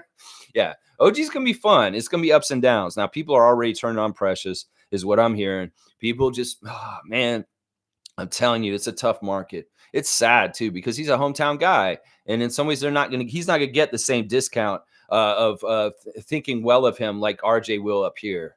In some ways, Precious, even though he's a New York native, the New York City will eat him alive, even though I feel bad for him. In some ways, Precious needs to be, kind of catered to and like looked out for. And in some ways, y'all don't need to be messing with his confidence. Now, he has supreme confidence. And in some ways, it won't matter. But I wish y'all would like him. I like Precious a lot. And you're going to see stuff that is going to make you guys like him more. It's just you haven't seen it yet. You just haven't seen it yet. Chris is saying, poor Knicks fans. Haha. They must be so pissed off now. It's just going to get more apparent that we won the trade. OG is good, but will be limited by Randall and Brunson's egos. Played too hard by Tibbs. Yeah, I mean, listen, I wish well for OG. Knicks, I hope you guys beat the other Atlantic Division teams, but not us. And yeah, we'll see what happens. The really interesting thing will be if we get enough steam and we kick enough butt that we actually overtake New York in the Eastern Conference in the standings, then New York fans will be really going crazy. Watch. They really will be, because they were in a good place already and they were on their way this season. And a lot of them have the opinion that they didn't even need to make a trade, that this was an unnecessary move that they made. So that'll be interesting if this happens. If we end up having an upswing, really good upswing, and we actually overtake them, yeah, they're going to be in shambles in New York City. Watch. Shaman's here. Shemaine, good to see you, Shemaine Grant. Great Raptor Freak. It's great to see you back. Everyone needs to vote for Scotty for All-Star. He needs to go. He deserves it this year, and wouldn't want him to be disappointed. He's working so hard this year. I agree with this completely. He would love to be All-Star.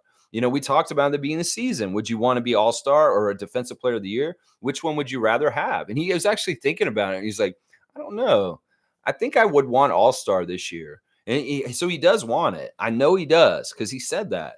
And he is seriously maybe considering doing the dunk competition, y'all. Don't be surprised if Scott throws his name in the hat, especially if he's not getting good consideration to be an All-Star. He wants to be there in some sort of way. Well, make a name for yourself, Scott. Go down there and win the dunk competition, and boom, you could be Vince Carter. You could be Vince Carter real quick. Yeah. Fiercely saying OG's poker game face is 100%. In hindsight, while injured last year, traveling with the team on the long trip, I thought it was because he wanted to stay, but maybe he knew he would be gone a year after. I don't know. That's a weird thing to speculate on. Whatever they do with these trips and stuff, sometimes it's just for team camaraderie and team building. He may have been in danger of being traded last year, just like this year.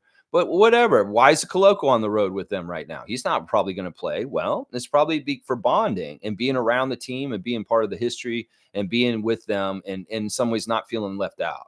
So even if you're hurt, sometimes it's good to be on the road with your team just because you're a part of the fun and the happiness and the restaurants and the travel. Scott B saying, love OG, but what a move. Quickly is awesome, and RJ is the best Canadian to ever suit up for the Raptors. He's tough, talented, and knows how to play the game. All I got to say is, in Masai, I trust. There you go, Scott B. Bam. I love what you just said. I'm going to give you a dunk. I'm going to give you a dunk for just a really simple breaking it down. I mean, we should be very, very, very thankful to have Masai Ujiri in charge and Bobby Webster as our GM. And I'm glad. Once again, all y'all talking trash about them the last couple of years, shut up. You owe them an apology. You owe them an apology. Everybody said, Masai's been just coasting off his championship and all this kind of stuff. Bullshit. You seen what that man did this weekend. He is working. And he's doing a good job. Seymour saying, and Anthony Hardaway was my favorite Magic player. Shaq got cooked by the Dream, Hakeem, in my opinion. Yeah, the Magic were really interesting. And in fact, they had a big impact on the Raptors because of what they did. They got to the NBA Finals in I guess it was like their 5th year in existence. They had been an expansion team since 1989. And by 1994, they were in the finals against Hakeem Olajuwon and the Rockets. And a lot of people didn't like that. In fact, that's why they made the rule about the draft picks, because Shaq and Anthony Hardaway went to Orlando as number 1 picks in a row. And boom, all of a sudden they were in the finals against the Rockets. And well, they didn't like that. So they made the rules about getting a higher pick. And this was the reason why we didn't get Allen Iverson. We were supposed to get the number 1 pick in the draft the year Allen Iverson came out, but we weren't allowed to have it. They gave us the 2nd pick, and we got Marcus Camby instead. Now, if we had rightfully gotten the ping pong ball that we had won, we won the draft lottery that year. I don't know if Raptor fans know this. We should have picked first, but because of Shaq and Penny in Orlando, they made a rule that expansion teams could not pick first within their first couple years of existing. So we missed out on Allen Iverson in a Raptors jersey because of Shaq and Penny in Orlando. Just so y'all know, a little fun fact.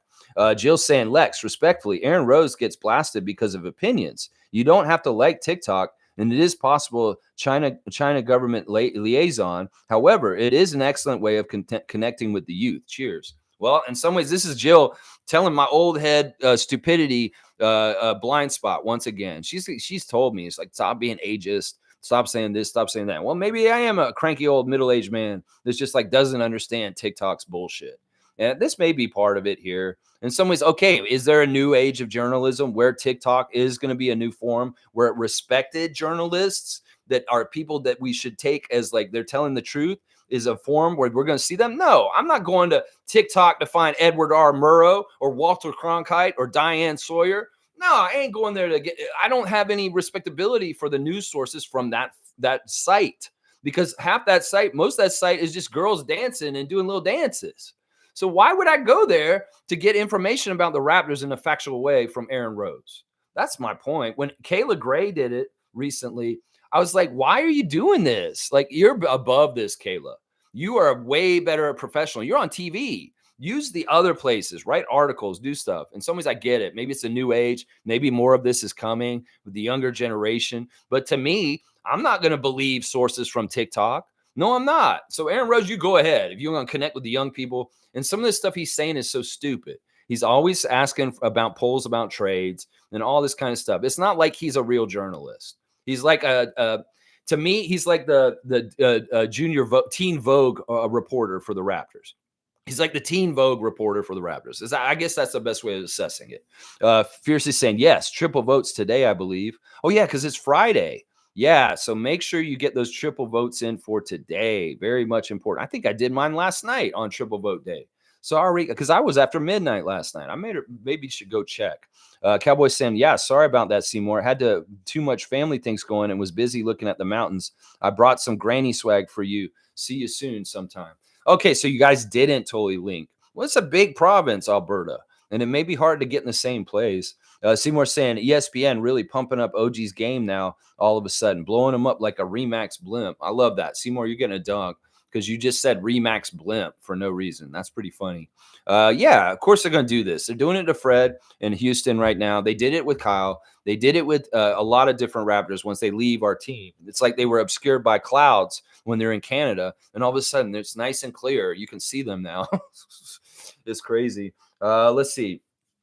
Jill saying, Lex, you're going to talk about Scotty's apparent lack of votes? Well, listen, it's not a lack of votes. It's not anything. I don't care. It's set up. It's so biased. It's so biased. I didn't think he was going to win like a bunch of votes. I was hoping he could get popular votes, and I think he is getting more votes from people around the NBA. I think people are recognizing he's making a leap.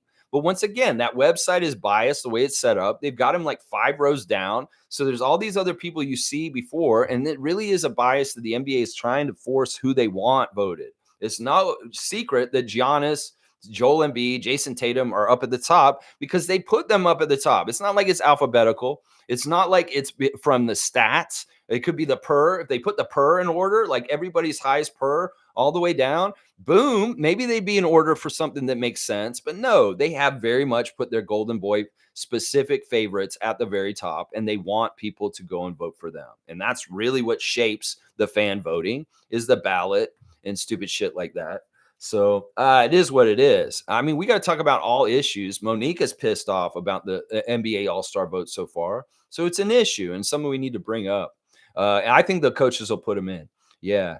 Cowboys saying, and they're getting his name right. They're getting OG's name right. They're spelling it right. They're saying it right. Yeah. Say his name right. Say his name right. Valanciunas. Say his name right. That's what I'm saying. Yeah. Seymour saying Remax blimp. Yeah. She's laughing about that. That's a dunk. Yeah. You got it. He got it. He got it.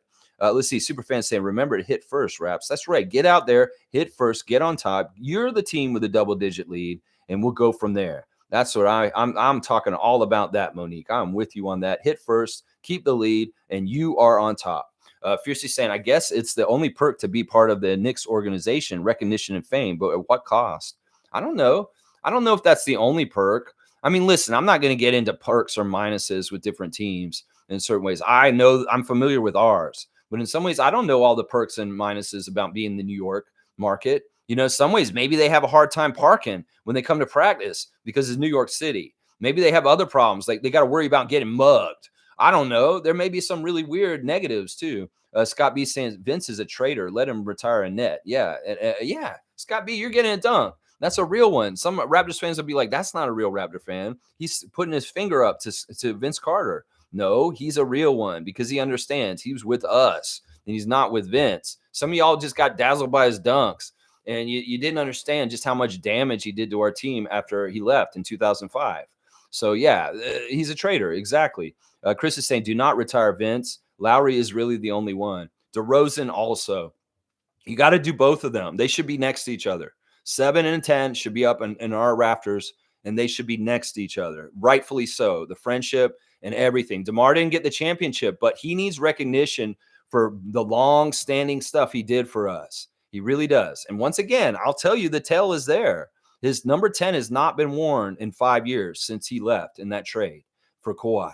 And nobody has worn number 10 as a Raptor in 5 years since.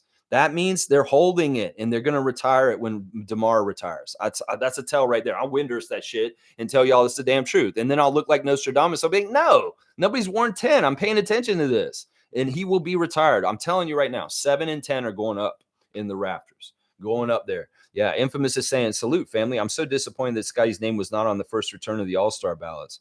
I am too. I mean, Siakam's kind of doing better than him, though, in some ways, I think. I don't know. Who cares? In some ways, it's stupid shit. Let's not act like we're all upset because we didn't get invited to the party. Who cares? The party's stupid. It's one of the worst things that's going on in the NBA in the last year or so. That Utah All-Star weekend was an embarrassment. And in some ways, so what? It's like, oh, okay, we don't want to be a part of this crap. Well, we'll see. We'll see what representative we get at what level at that thing. If Scotty's going to be in the dunk contest, well, that could be pretty exciting. Seriously. I'll bet you the coaches will put him in, though. I'll bet you they will. Yeah. Let's see. Cowboys is disappointed too. Jill's disappointed also. And MSJ saying, yeah, 4 inches is elite, but whatever. You get there, Chris. Train hard. Get there mentally, picture it, and it will happen for you. I believe that. Yeah. You can do it. you can do it. Isn't that what that guy says? Fiercely saying, Lex, talk about Fred VanVleet reacting to IQ's post. I guess the NBA is a small circle. Yeah, this was interesting. Emmanuel quickly on Instagram posting pictures of him in Toronto, and in his quote, he said it's God's plan, and he's quoting Drake's lyrics. He turned the 6 upside down into a 9. And, in some ways, he's right. In some ways, we've taken where we were a week ago and flipped it right upside down. And our team is in a way better place at this point. And I love that. And I love his whole tying in. Like, he loves Drake and God's plan, obviously, because he keeps posting that kind of stuff on his Instagram. And I go and look in the comments section, and I see that people are talking to him. And boom, there's Fred VanVleet in the comments with fire. Now, I'm going to tell you this right now.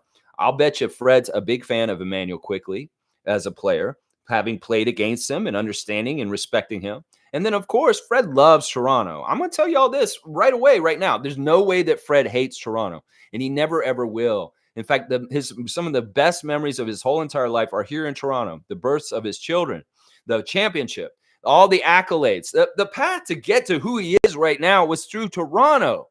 And he is not dumb enough to not understand how important that whole part is to him. So he's never going to be like Vince Carter. He will never, ever say bad things about our city and our organization. He loves us.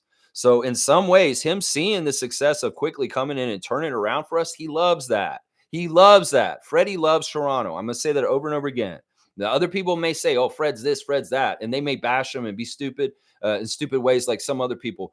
But I'm going to tell you right now, the love relationship between this city and Fred VanVleet is very strong, even if he wears a Rockets jersey now.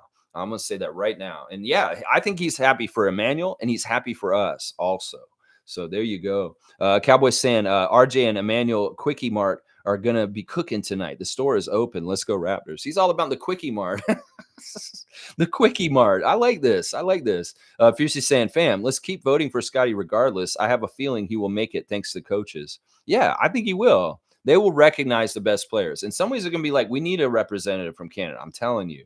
We should still vote for Scott over and over again. In some ways, don't worry about that stuff. Who cares? In some ways, we want to help him so he looks good on the rankings and coming up. Some people may be pissed off because of where it looks like, and they may go overboard and like really vote like crazy, and maybe he'll get some ground. I don't know. Let's see. Kareem saying this Darko and dinner thing got played out so out of context to the point it's going to be a stupid open gym segment. Needless to say, I'm sure they will be bonding over dinner regardless of W's or losses on this road trip. Yeah, they had a very important team dinner last night. They were all saying that they were going to have a very special team dinner last night in Sacramento the night before this game today. And hopefully they did. And they just had a great time and the laughs and happiness and good things and great bonding with our newer players, Quickly and Barrett, and just everybody having a good time. In that segment of the open gym moment where Emmanuel gets the chain, you see Scotty and Emmanuel already have a really nice handshake, So, the bonds are happening. And they need to continue and strengthen. That's what it's all about. There's young Scott Wayne Barnes there. Cowboys got him on blast. We're winning tonight. Win by 8. All right, that's your prediction, Cowboy. We're going to win by 8 tonight. All right, I don't mind that at all. The NBA media will have to talk about us quickly after we keep the win streak going. Oh, Cowboy. All right, that was an easy pun, dad joke, but why not? We'll give you that. Just like with Grady, we'll give you one dick joke. You guys are getting one Quickly joke. That's it. Don't keep doing them. I mean, seriously, there's so many. You can do Quickly jokes like you can do dick jokes all day long. I'm just saying. Let's see. Fiercely saying FIBA equals competition, execution, quality, diversity, excitement, allegiance, NBA, money, fame, gambling. My opinions. Yeah. Yeah, I'm gonna give you a dunk for that. I think that you're in some ways you're right. In some ways, FIBA may be the last bastion of hope for pure basketball. In some ways, and the NBA is just becoming a convoluted mess of betting and contracts and just manipulation and just like storylines. In some ways, I've said this often. The NBA is more like WWE than people realize.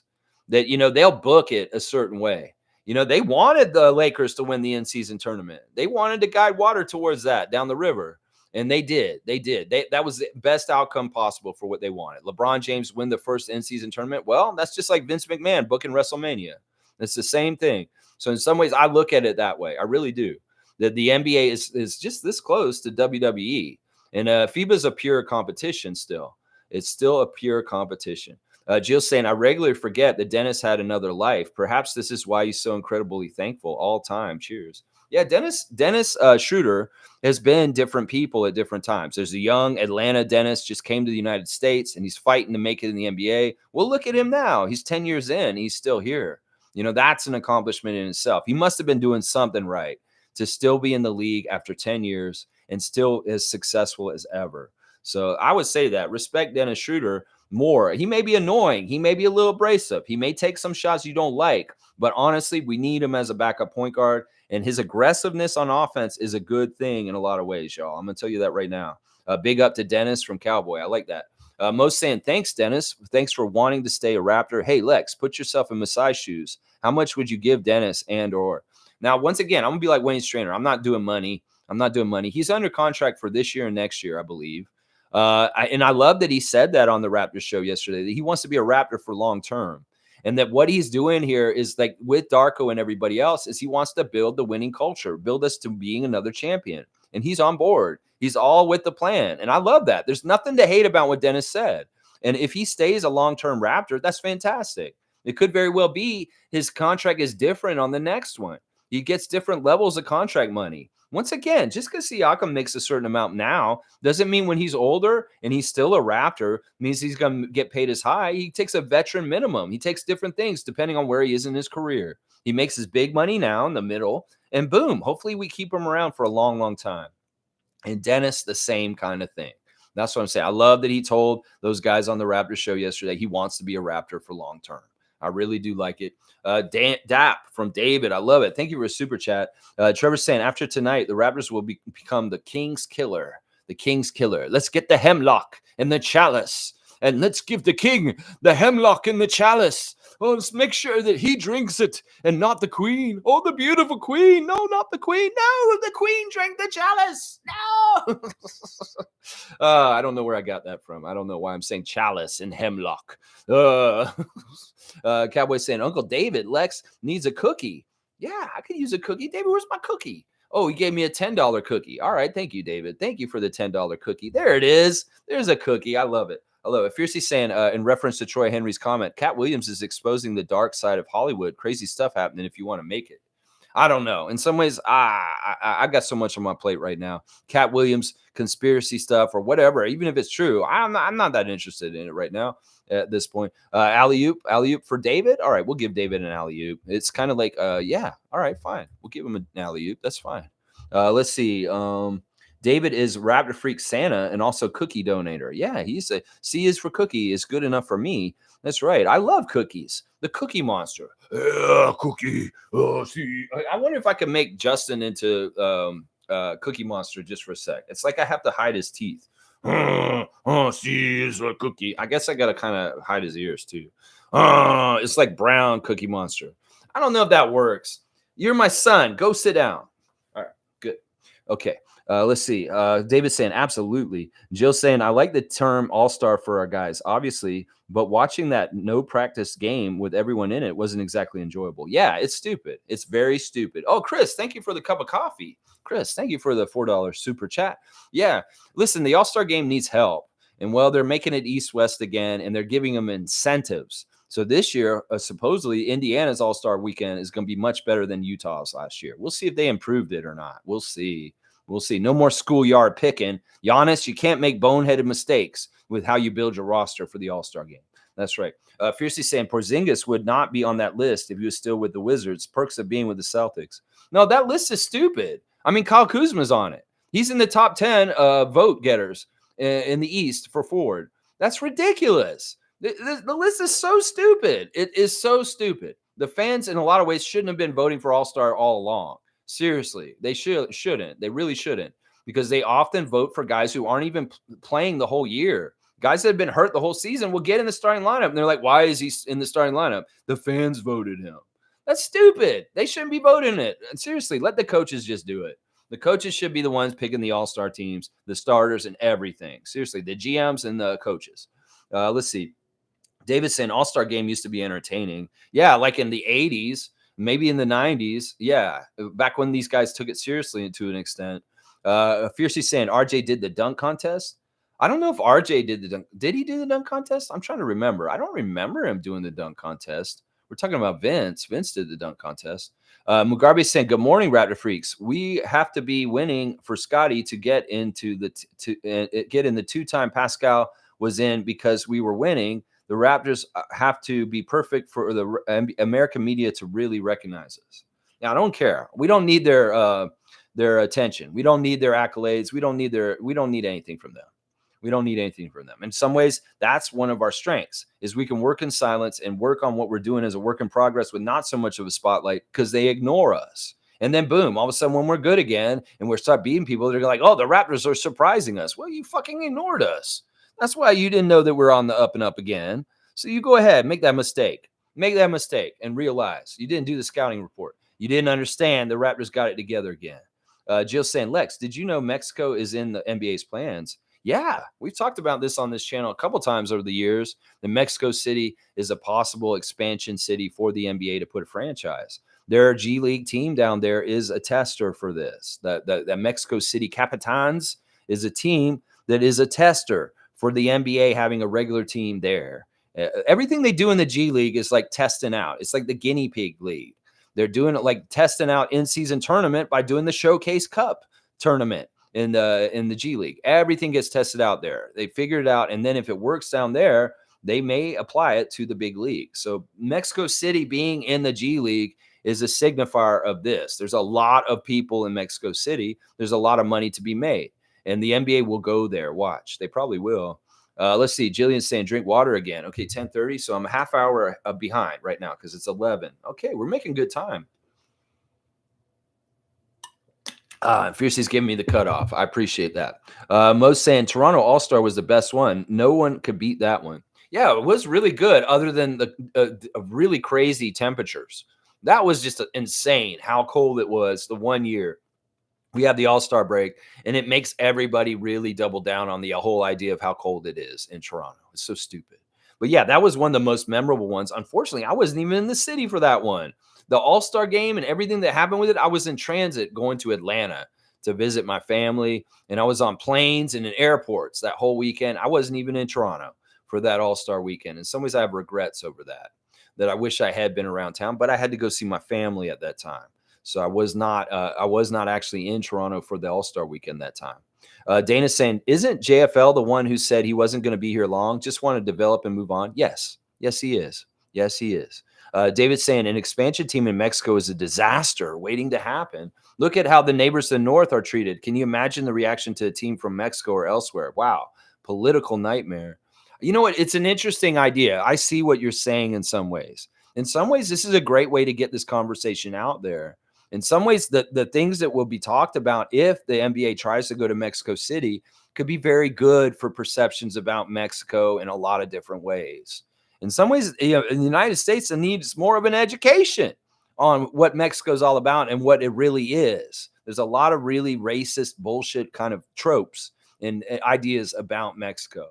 And we need to all search ourselves for the possibilities that we have some preconceived notions about Mexico that just aren't fair or true also. I had a roommate that was from Monterrey in grad school at Florida State, and he is amazing, Carlos. And in some ways, he told me things about his country that made me realize I had blind spots and stupid ideas about what Mexico was like. And that's why I say you can think Mexico City's a bad idea, but it isn't. They've got lots of money there. There's very cosmopolitan city. It's very safe in certain areas of the city also. There's a lot of stereotypes that people have about Mexico that cloud their judgment on this idea. Now, your whole thing about worrying about how they will treat them, well, yeah, they're going to get treated like us and maybe even worse. And in some ways, to us, it's like, well, now we have a friend that has the same kind of thing that's going on with them, and we can relate to each other. In some ways, that is a good thing for the Raptors. We're the one odd out kid and the kids of all the 30 that is not the one that is the same as all the others. And in some ways, it was nice when the Grizzlies were in Vancouver because there were at least two of us, but now there's only one. And that's a burden that the Raptors franchise has had to hold. Now, they put a team in Montreal. They put a team in Mexico City. Well, we got another team that's kind of in the same boat as us. And I'm not against that. I'm not against that at all. Jimmy saying, I had to make a new account to chat here, Lex. I think my other got banned by mistake here. They shouldn't have let us get quickly. I'm telling you, big mistake by the Knicks, future star. I don't know what happened with that. I definitely didn't do anything to you. If any of the other the mods or anything hit something by accident, nobody did anything to you on purpose, Jimmy. Just so you know, I'm glad you circled back and made another account and you're in here. We definitely do not want you banned here. Popa Positivity. You're a very, very important part of a Raptor Freak family, and I'm glad that you made it through whatever. But I'll investigate this. Did any of you admins do anything to Jimmy? Do not X out good old Jimmy Pope. He's a very valued member here. That's right. Jill saying at Fiercey, yes, OG got the New York agent back in June, then checked out mentally and spiritually. There you go. He switched agencies to the New York agency, and then the writing was just on the wall and just needed to be finished out. Some people were like, well, why don't you just do it, Bobby? Why are you waiting? If he's going to be kind of a problem around the team because he's just kind of like 1 foot out the door and he's not really here, why you let him linger and stuff like that? Pull the trigger. Send him to New York finally. There you go. Kevin's saying, where would you rank the Raptors in the Eastern Conference right now? That's tough to say. I mean, I haven't seen some of the teams enough to really analyze them. I don't know. David's saying fourth. I think that may be a little high. I think if we're going to be realistic, I'd like to get fifth or sixth. Fifth or sixth would probably be great. That would be around where I want to be. I don't want to be in play-in. Get one of those two spots, even if we don't have home court advantage in the playoffs. I think it's realistic, too, that we could get fifth or sixth. If we win tonight and a couple of those teams lose, like Brooklyn, Atlanta, and Chicago, boom, we're going to be in like the seventh or eighth spot right then. So getting fifth or sixth is very realistic by the end of the year. We just have to win way more games than we lose. That's for sure. Trevor's saying, cannot wait for the game tonight to see the matchup between IQ and Fox. That is a marquee main event matchup. Maybe that'll be the one at the end, Trevor J. You just gave me my main event marquee matchup. Infamous is saying the All-Star is important to the players because it helps with how they view and affects their earnings potentials in the future. Is not to be minimized. Yeah, I can see that from that aspect with their agents and certain things like that. And in some ways, that's why it's so insidious that the NBA's media machine controls the haves and have-nots of being golden boys in this league. And in some ways, that's part of the problem. Money's involved, and people can make more money if the NBA touches them in certain ways. As far as like, you are Jason Tatum, you will be one of our main marketed superstars. Boom. And boom, all these things happen for him, even if they're not totally deserved, because he's a flake and he does not hit big shots in games, and he's kind of a farce of what they say he is. He's a loser. That man's never won a championship. He's been in the finals a bunch, and he chokes. He's a choke artist. Let's just put it that way. And that Jason Tatum's going to be like one of the biggest stars in the league. Well, let's make it a choke artist. Okay, Joel Embiid's going to be one of the biggest stars. Yeah, he's a big dummy and an idiot and a horrible role model for children. And he's also a loser who's never won anything too. Meanwhile, we got Siakam over here looking like Jordan. He's got a ring. He's got all kinds of accolades, and they don't promote the hell out of him. That's what I'm saying. They touch different people with the media machine, and some other people they ignore. That's just how it is. Let's see. Jill saying, on top of caps, aren't Raptors now in a higher category? No, we're under the aprons. We're under the aprons right now. But we could go up above the first apron very soon. Who knows? We'll have to see. Once again, this is not my area of expertise. If we're talking salary, we're talking about contracts, we're talking about any of that stuff, my eyes just get all glossy, and I'm just like, yeah, just keep talking, whatever. I don't want to talk about it. I do not like talking about the business side of the NBA. I like talking about X's and O's. I like talking about cohesion with the team and the moves and stuff like that, but I don't necessarily like talking about the numbers. I don't like talking about the contracts. I don't like talking about pending things that Bobby's got to do. I'll let Bobby do his job, and I'll just react to what he does afterwards. David's saying, God forbid their earnings potential doesn't go up. David, so funny. Blackhawk saying, I worked in Mexico City. The people were friendly and put up with me butchering Spanish. Food was phenomenal. There you go. Neil has real experience in Mexico City, and he doesn't have anything bad to say about it. I mean, I'd be more intrigued to hear more about Blackhawks' experience being in Mexico City. Seriously, because I don't know enough about it. Dana's saying she loves Mexico. Yeah, there's a lot of stereotypes that just are not fair for that country in general. Let's just put it that way. Cool Cat's saying, I popped back in an hour later from a meeting and the session is still going. We'll step out again and pop back at midday. We'll see if the session is live or ended by that time. Laugh out loud. Well, I have a hard cutoff from noon now, Cool Cat, just so you know. The noon is going to be really my cutoff time. I'm an hour away right now. David's saying Milwaukee versus San Antonio was a good game last night. Spurs nearly won. You go, Victor. I saw that dunk he did recently. It's insane. Like, he is such a cheat code. I'm so glad they suck this year and that he didn't just come in and he's like killing it. In some ways, I was hoping they would do that because I love the Spurs. But also in some ways, we need a little bit of a warning time before Wemby really gets his NBA legs under him and just starts dominating. I know this guy's going to at some point. And in some ways, these couple of years in the beginning of his career will maybe be thought of as like, oh, this was the easier time. And now Wemby is actually up to speed. So, yeah, let's enjoy it now. San Antonio may not be very easy to beat in the years to come very soon. So, Jill saying Saban is averaging around 20, but against the Grizzlies, it was only 13. Wow. Sabonis. Oh, Sabonis. Yeah. Yeah. Hey, listen, we play him pretty good. I know that Scott likes the physicality of Sabonis and matching up with himself. I mean, we got Jakob to kind of handle him also. Jakob is a very good matchup for Sabonis. Mo's saying I missed her comments. Let me go see. I'm at the end. David saying it's okay, Mo. Here's a cookie. All right, let me see if I missed Mo's comments. I'm going to see which ones I see. Okay, yeah, here's one that I missed. Everything you need to know in reference to Raptors Magic draft decisions is prehistoric. Hint, hint. I knew that story, Lex. Okay, I didn't see that comment.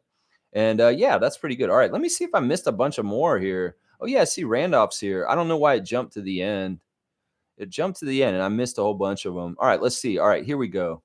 Jill's saying, Lex, someone who shall go unnamed, broadcasting that OG will be brought back to the Raps by Masai in 4 months. I personally think this is not likely. Yeah, they're idiots. We can Windurst this. I think he shall not be named. I saw that. You shared that with me, right? You shared that with me on a Facebook chat. Yeah, he's an idiot.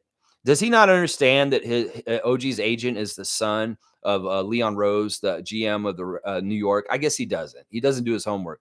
So he doesn't understand that he's a Nick, and he's going to stay a Nick, OG. That was very much the decision. Yeah, he's an idiot. Jillian saying it, Trevor, making popcorn towards this evening's festivities. There you go. I've been eating popcorn during the game lately. Last year, I was doing candy, and it was really bad. I would eat like a gummy, like a gummy worm. Or gummy bears. I had gummy bears. And every time the Raptors scored a basket, I'd eat a gummy bear. And well, by the end of the game, sometimes I would be sick or maybe having some sort of diabetic shock. So I was like, all right, you can't do the candy anymore, Lex. This is not healthy. You cannot eat a candy every single time the Raptors score a basket. So I'm doing popcorn this year. So when the Raptors score, I eat a popcorn for each point they score. So I'm sitting there. I'm like, I want to eat my popcorn while it's still hot, Raptors. So come on out there and score right away so I can get my popcorn hot. Because I'll be sitting there and I'm like, oh, they're not scoring. I want to eat my popcorn. So in some ways, it's me willing them through my hunger for my popcorn at home. It's a weird thing I'm doing. Some ways I'm OCD. But yeah, this year it's popcorn. And I'll be popping popcorn later too. G saying, sorry, Jimmy, I banned you by accident. G did that? G, why did you do that? Gee, why did you do that to Jimmy? So he must have hit it by accident. He dropped the phone. That's what I remember. You said that one day that happened, that you dropped your phone or something like that, and something weird happened. Okay, so G's taking ownership for this, and we apologize, Jimmy Pope. Any kind of trouble you had trying to get back here, I'm sorry, and I'm glad you did come back. G, bad mod. If you do something like that, you got to overturn it. So if you see you do that, and you're like, oh crap, you got to switch it back if you can. I'll go in and look, and I'll see if Jimmy's other account is in our banned list, and I'll unban it too there because I can get in there and do that. Randolph saying, blessings, beloved Raptor freaks. Most informative gang. Let's be careful talking about the fleecing. This could make it difficult for teams to deal with us. It already is. Already on the down low, Brian Winder says, "Oh, the Raptors have the least amount of transactions in the last few years." Well, it's partly because people are scared to deal with us. The reputation of our front office precedes itself, and people don't want to get fleeced. They don't want to. They know we're shrewd. They know that we're tough to deal with, and that we're going to get one over on them. That's part of the reason why we don't make a lot of trades, because a lot of people aren't totally willing to trade with us because we're so good at it. We always get the better end of the deal. So yeah, we can say this, we can go on about it. People are going to look at it from the outside. We can't do anything about this, Randolph. The fleecing is apparent. And yeah, people are not going to want to deal with us, but they already don't want to in a lot of ways because they know Messiah and Bobby are going to rob them. It's just how it is. Fiercely saying it, Jill, exactly. I think it was in the works and he wanted to spend as much time as possible with the boys. I would have done the same. There was a good friendships on the team.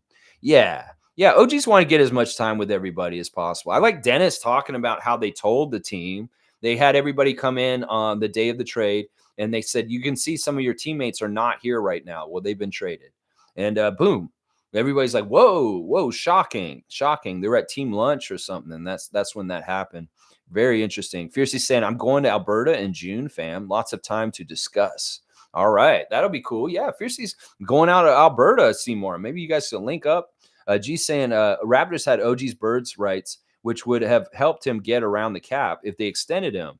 For OG to come back, that would not work financially now. Yeah, it wouldn't make any sense. So it's obvious that Pensair's an idiot and he doesn't know what he's talking about. Jill saying, where in Alberta, Fiercey? I highly recommend Banff or Jasper and Banff and Waterton and Banff and Banff. And what about Banff? Maybe you should go to Banff, Jillian. What about Seymour? Yeah, maybe Bragg Creek. Alberta's got spots. Yeah, 2 spots. Jillian saying there's also certain restaurants in Edmonton, Calgary. I recommend too. Go to that huge mall in Edmonton. I hear that's pretty cool. Let's see. Jill saying, are you going to recommend Crooked Creek too? Up on Crooked Creek. Something. Cowboy saying Drumheller Medicine Hat. Okay, you guys are just naming all the cities in Alberta now. Moose Jaw, Head Smashed and Buffalo Jump, Marlboro Mall. Yeah. Oh, look at all that. All right. Jill's saying Lex got to be on our butts now. Go Raps. Infamous is saying the All-Star is important to. Okay, yeah, we read that one. That's where we caught up. On the topic of caps, how aren't Raptors now in a higher category? Oh yeah, we talked about that. All right, let's see. All right, I circled back and I got the comments, Mo. Was it the one comment? I think so. Jillian's got a bunch of cookies. David saying, Jill, the Raptor Freak Rookie of the Year. The votes are in. That's right, Jill is. She is. Shere Khan was Rookie of the Year last year. We had some kid that was the Rookie of the Year the first year, and Jillian's going to be the 3rd Rookie of the Year ever. There, I missed some comments, Trevor. I think I went back and got them. Cowboy saying, Chef Darko said, don't be late. Dinner starts at 10 p.m. We're having the King's Head spicy barbecue and yak sauce. Let's go Raptors. And Mo saying, W stream, W vibes. Keep at as always, Legs. Good times. Go Raptors. Let's keep climbing. That's right. I love the little stars. And thank you for the cutoff. Later, Lex. Bam. Raptor Freaks. Have a safe and blessed day. Enjoy dinner and the win. And there's some cookies. David's got the cookies too. Bam. At 11:11. Jill's got Lex. Drink water. And thank you, David Saborn. All right, yeah, I'll drink water, and now I'll wrap it up real quick. All right, first of all, let's do the Raptors Instagram check. Let's see. We got Slim Duck. He's posting the collage the Raptors put up with him in the middle from yesterday on his Instagram stories. And then, guys, listen to this. This is really awesome, and y'all need to get on this right now. Subway is doing another competition like they did last year, where the winners got to go to a special private Subway event with Chris Boucher, Scotty Barnes, and there was one of the female Canadian players. I forget her name. She's awesome. That was there. Well, they're doing another contest, and y'all need to get on this and get in there. It's a Subway contest, and you can win a bowling day with Chris and Scott this time. Both Scotty and Chris Boucher will be at this event for Subway, and it'll be just like the one last year. If you win the contest, you get to have a bowling night with Chris Boucher and Scotty Barnes. So go seek this out, Raptor Freaks. If you want to get this competition and win it, I want one of y'all to win it and go bowling with Scotty Barnes and Chris Boucher. And there's prizes too. So do this. Somebody do this. Somebody's got to do this. Meet Scotty and Chris, get a $1,300 Subway gift card and tickets to Raptors game. So I'm telling y'all, somebody needs to win this Chris Boucher, Scotty Barnes Subway bowling competition that just came up yesterday. And there's a cool picture of Chris posing with some kid yelling. So yeah, it's like he said, "You got a friend in me." He's got the James Taylor song playing over it. Mr. New York City's got highlights from the game yesterday. One part where he says, "Are you kidding me?" with the layup that he threw up really high. Marquise was balling yesterday. As much as he didn't have a really good game, he was doing some really exciting kind of plays still. And in some ways, I really respect that. Yeah, his highlights versus College Park are actually kind of fire if you check them out. And there he is. He's celebrating Keontae Johnson from his times with K-State. Keontae Johnson on the Thunder at this point. Yeah, and then let's see. He's got more clips of being at College Park, and he sees his niece is at the game in Atlanta with him. That's awesome. Yeah, really good stuff from Marquise Noel. We love you, bro, and keep doing what you do. That's pretty much it. Nobody else is really that active on. Oh wait, there's Dennis. Dennis is doing. He's got his drink on blast, 28 black, and Siakam's got more like picture collages and pictures of him from this season. The Siakam very much putting his brand on blast. Yeah, that's really it. There's not a whole lot on the Instagram stories these days. Scott hasn't done anything on Instagram in a while. Let's just put it that way. So, yes, y'all get in on that Subway Bowlway competition. You want to have a bowling date with Chris Boucher and Scotty Barnes and get a $1,300 Subway gift card. Yeah, go enter that competition right now. Yeah, it was Toby Fournier. That's right. That's the name of that player. Thank you, Monique. Toby was the lady that was there with Chris and Scott last year at that outdoor Subway event. There you go. All right, let's wrap it up. All right, once again, the injuries tonight. Sacramento is clean bill of health. Everybody is available. Nobody on the injury list for the Kings. Meanwhile, on ours, we got Otto Porter, who's doubtful tonight because of his knee. And Christian is out, of course, as usual. Our refs for today, crew chief is Curtis Blair. JT Orr is the second ref, and Musa Dagger is the last ref. The ref crew all favors us. They are all favoring us, which is a good thing. Very, very good thing. All right, let's do the main event marquee matchup. Ladies and gentlemen, welcome to the Arco Arena, or whatever arena they're calling it. Whoever bought the arena recently, who knows who it is, Quicken Loans, whatever. It's Arco to me. Tonight we have a matchup between the Sacramento Kings and the Toronto Raptors. And in this corner, representing the Sacramento hometown Kings, is your starting lineup, starting point guard, De'Aaron Fox. And in this corner for the Toronto Raptors from Kentucky, point guard Emmanuel Quickley. And today we're going to have a competition between these two guys. It's going to be a 50-yard dash. Who can run 50 yards faster between De'Aaron Fox and Emmanuel Quickley? Well, my money's on the man with the name that sounds like is going to win. Is a Fox faster than a Quickley? I don't know. I think a Quickley's faster than a Fox. We'll find out tonight in Arco Arena, your main event marquee matchup. There you go, Fox versus Quickley. Yeah, we're going to have to see how this goes tonight. Jill's saying, and Leo Routens has a wine called Velvet Rope. Velvet Rope is the name of Leo's wine. That's crazy. Did my sound go away? You guys can hear me, right? You can hear me? Can you hear me? Hear me? Can you hear me? Can you hear me? Can you hear me? All right. Anyway, either way, guys, please like, comment, subscribe, and share. And I'll be back tomorrow. Reaction for the game today against Sacramento later tonight, late night game. All right, y'all. Let's go.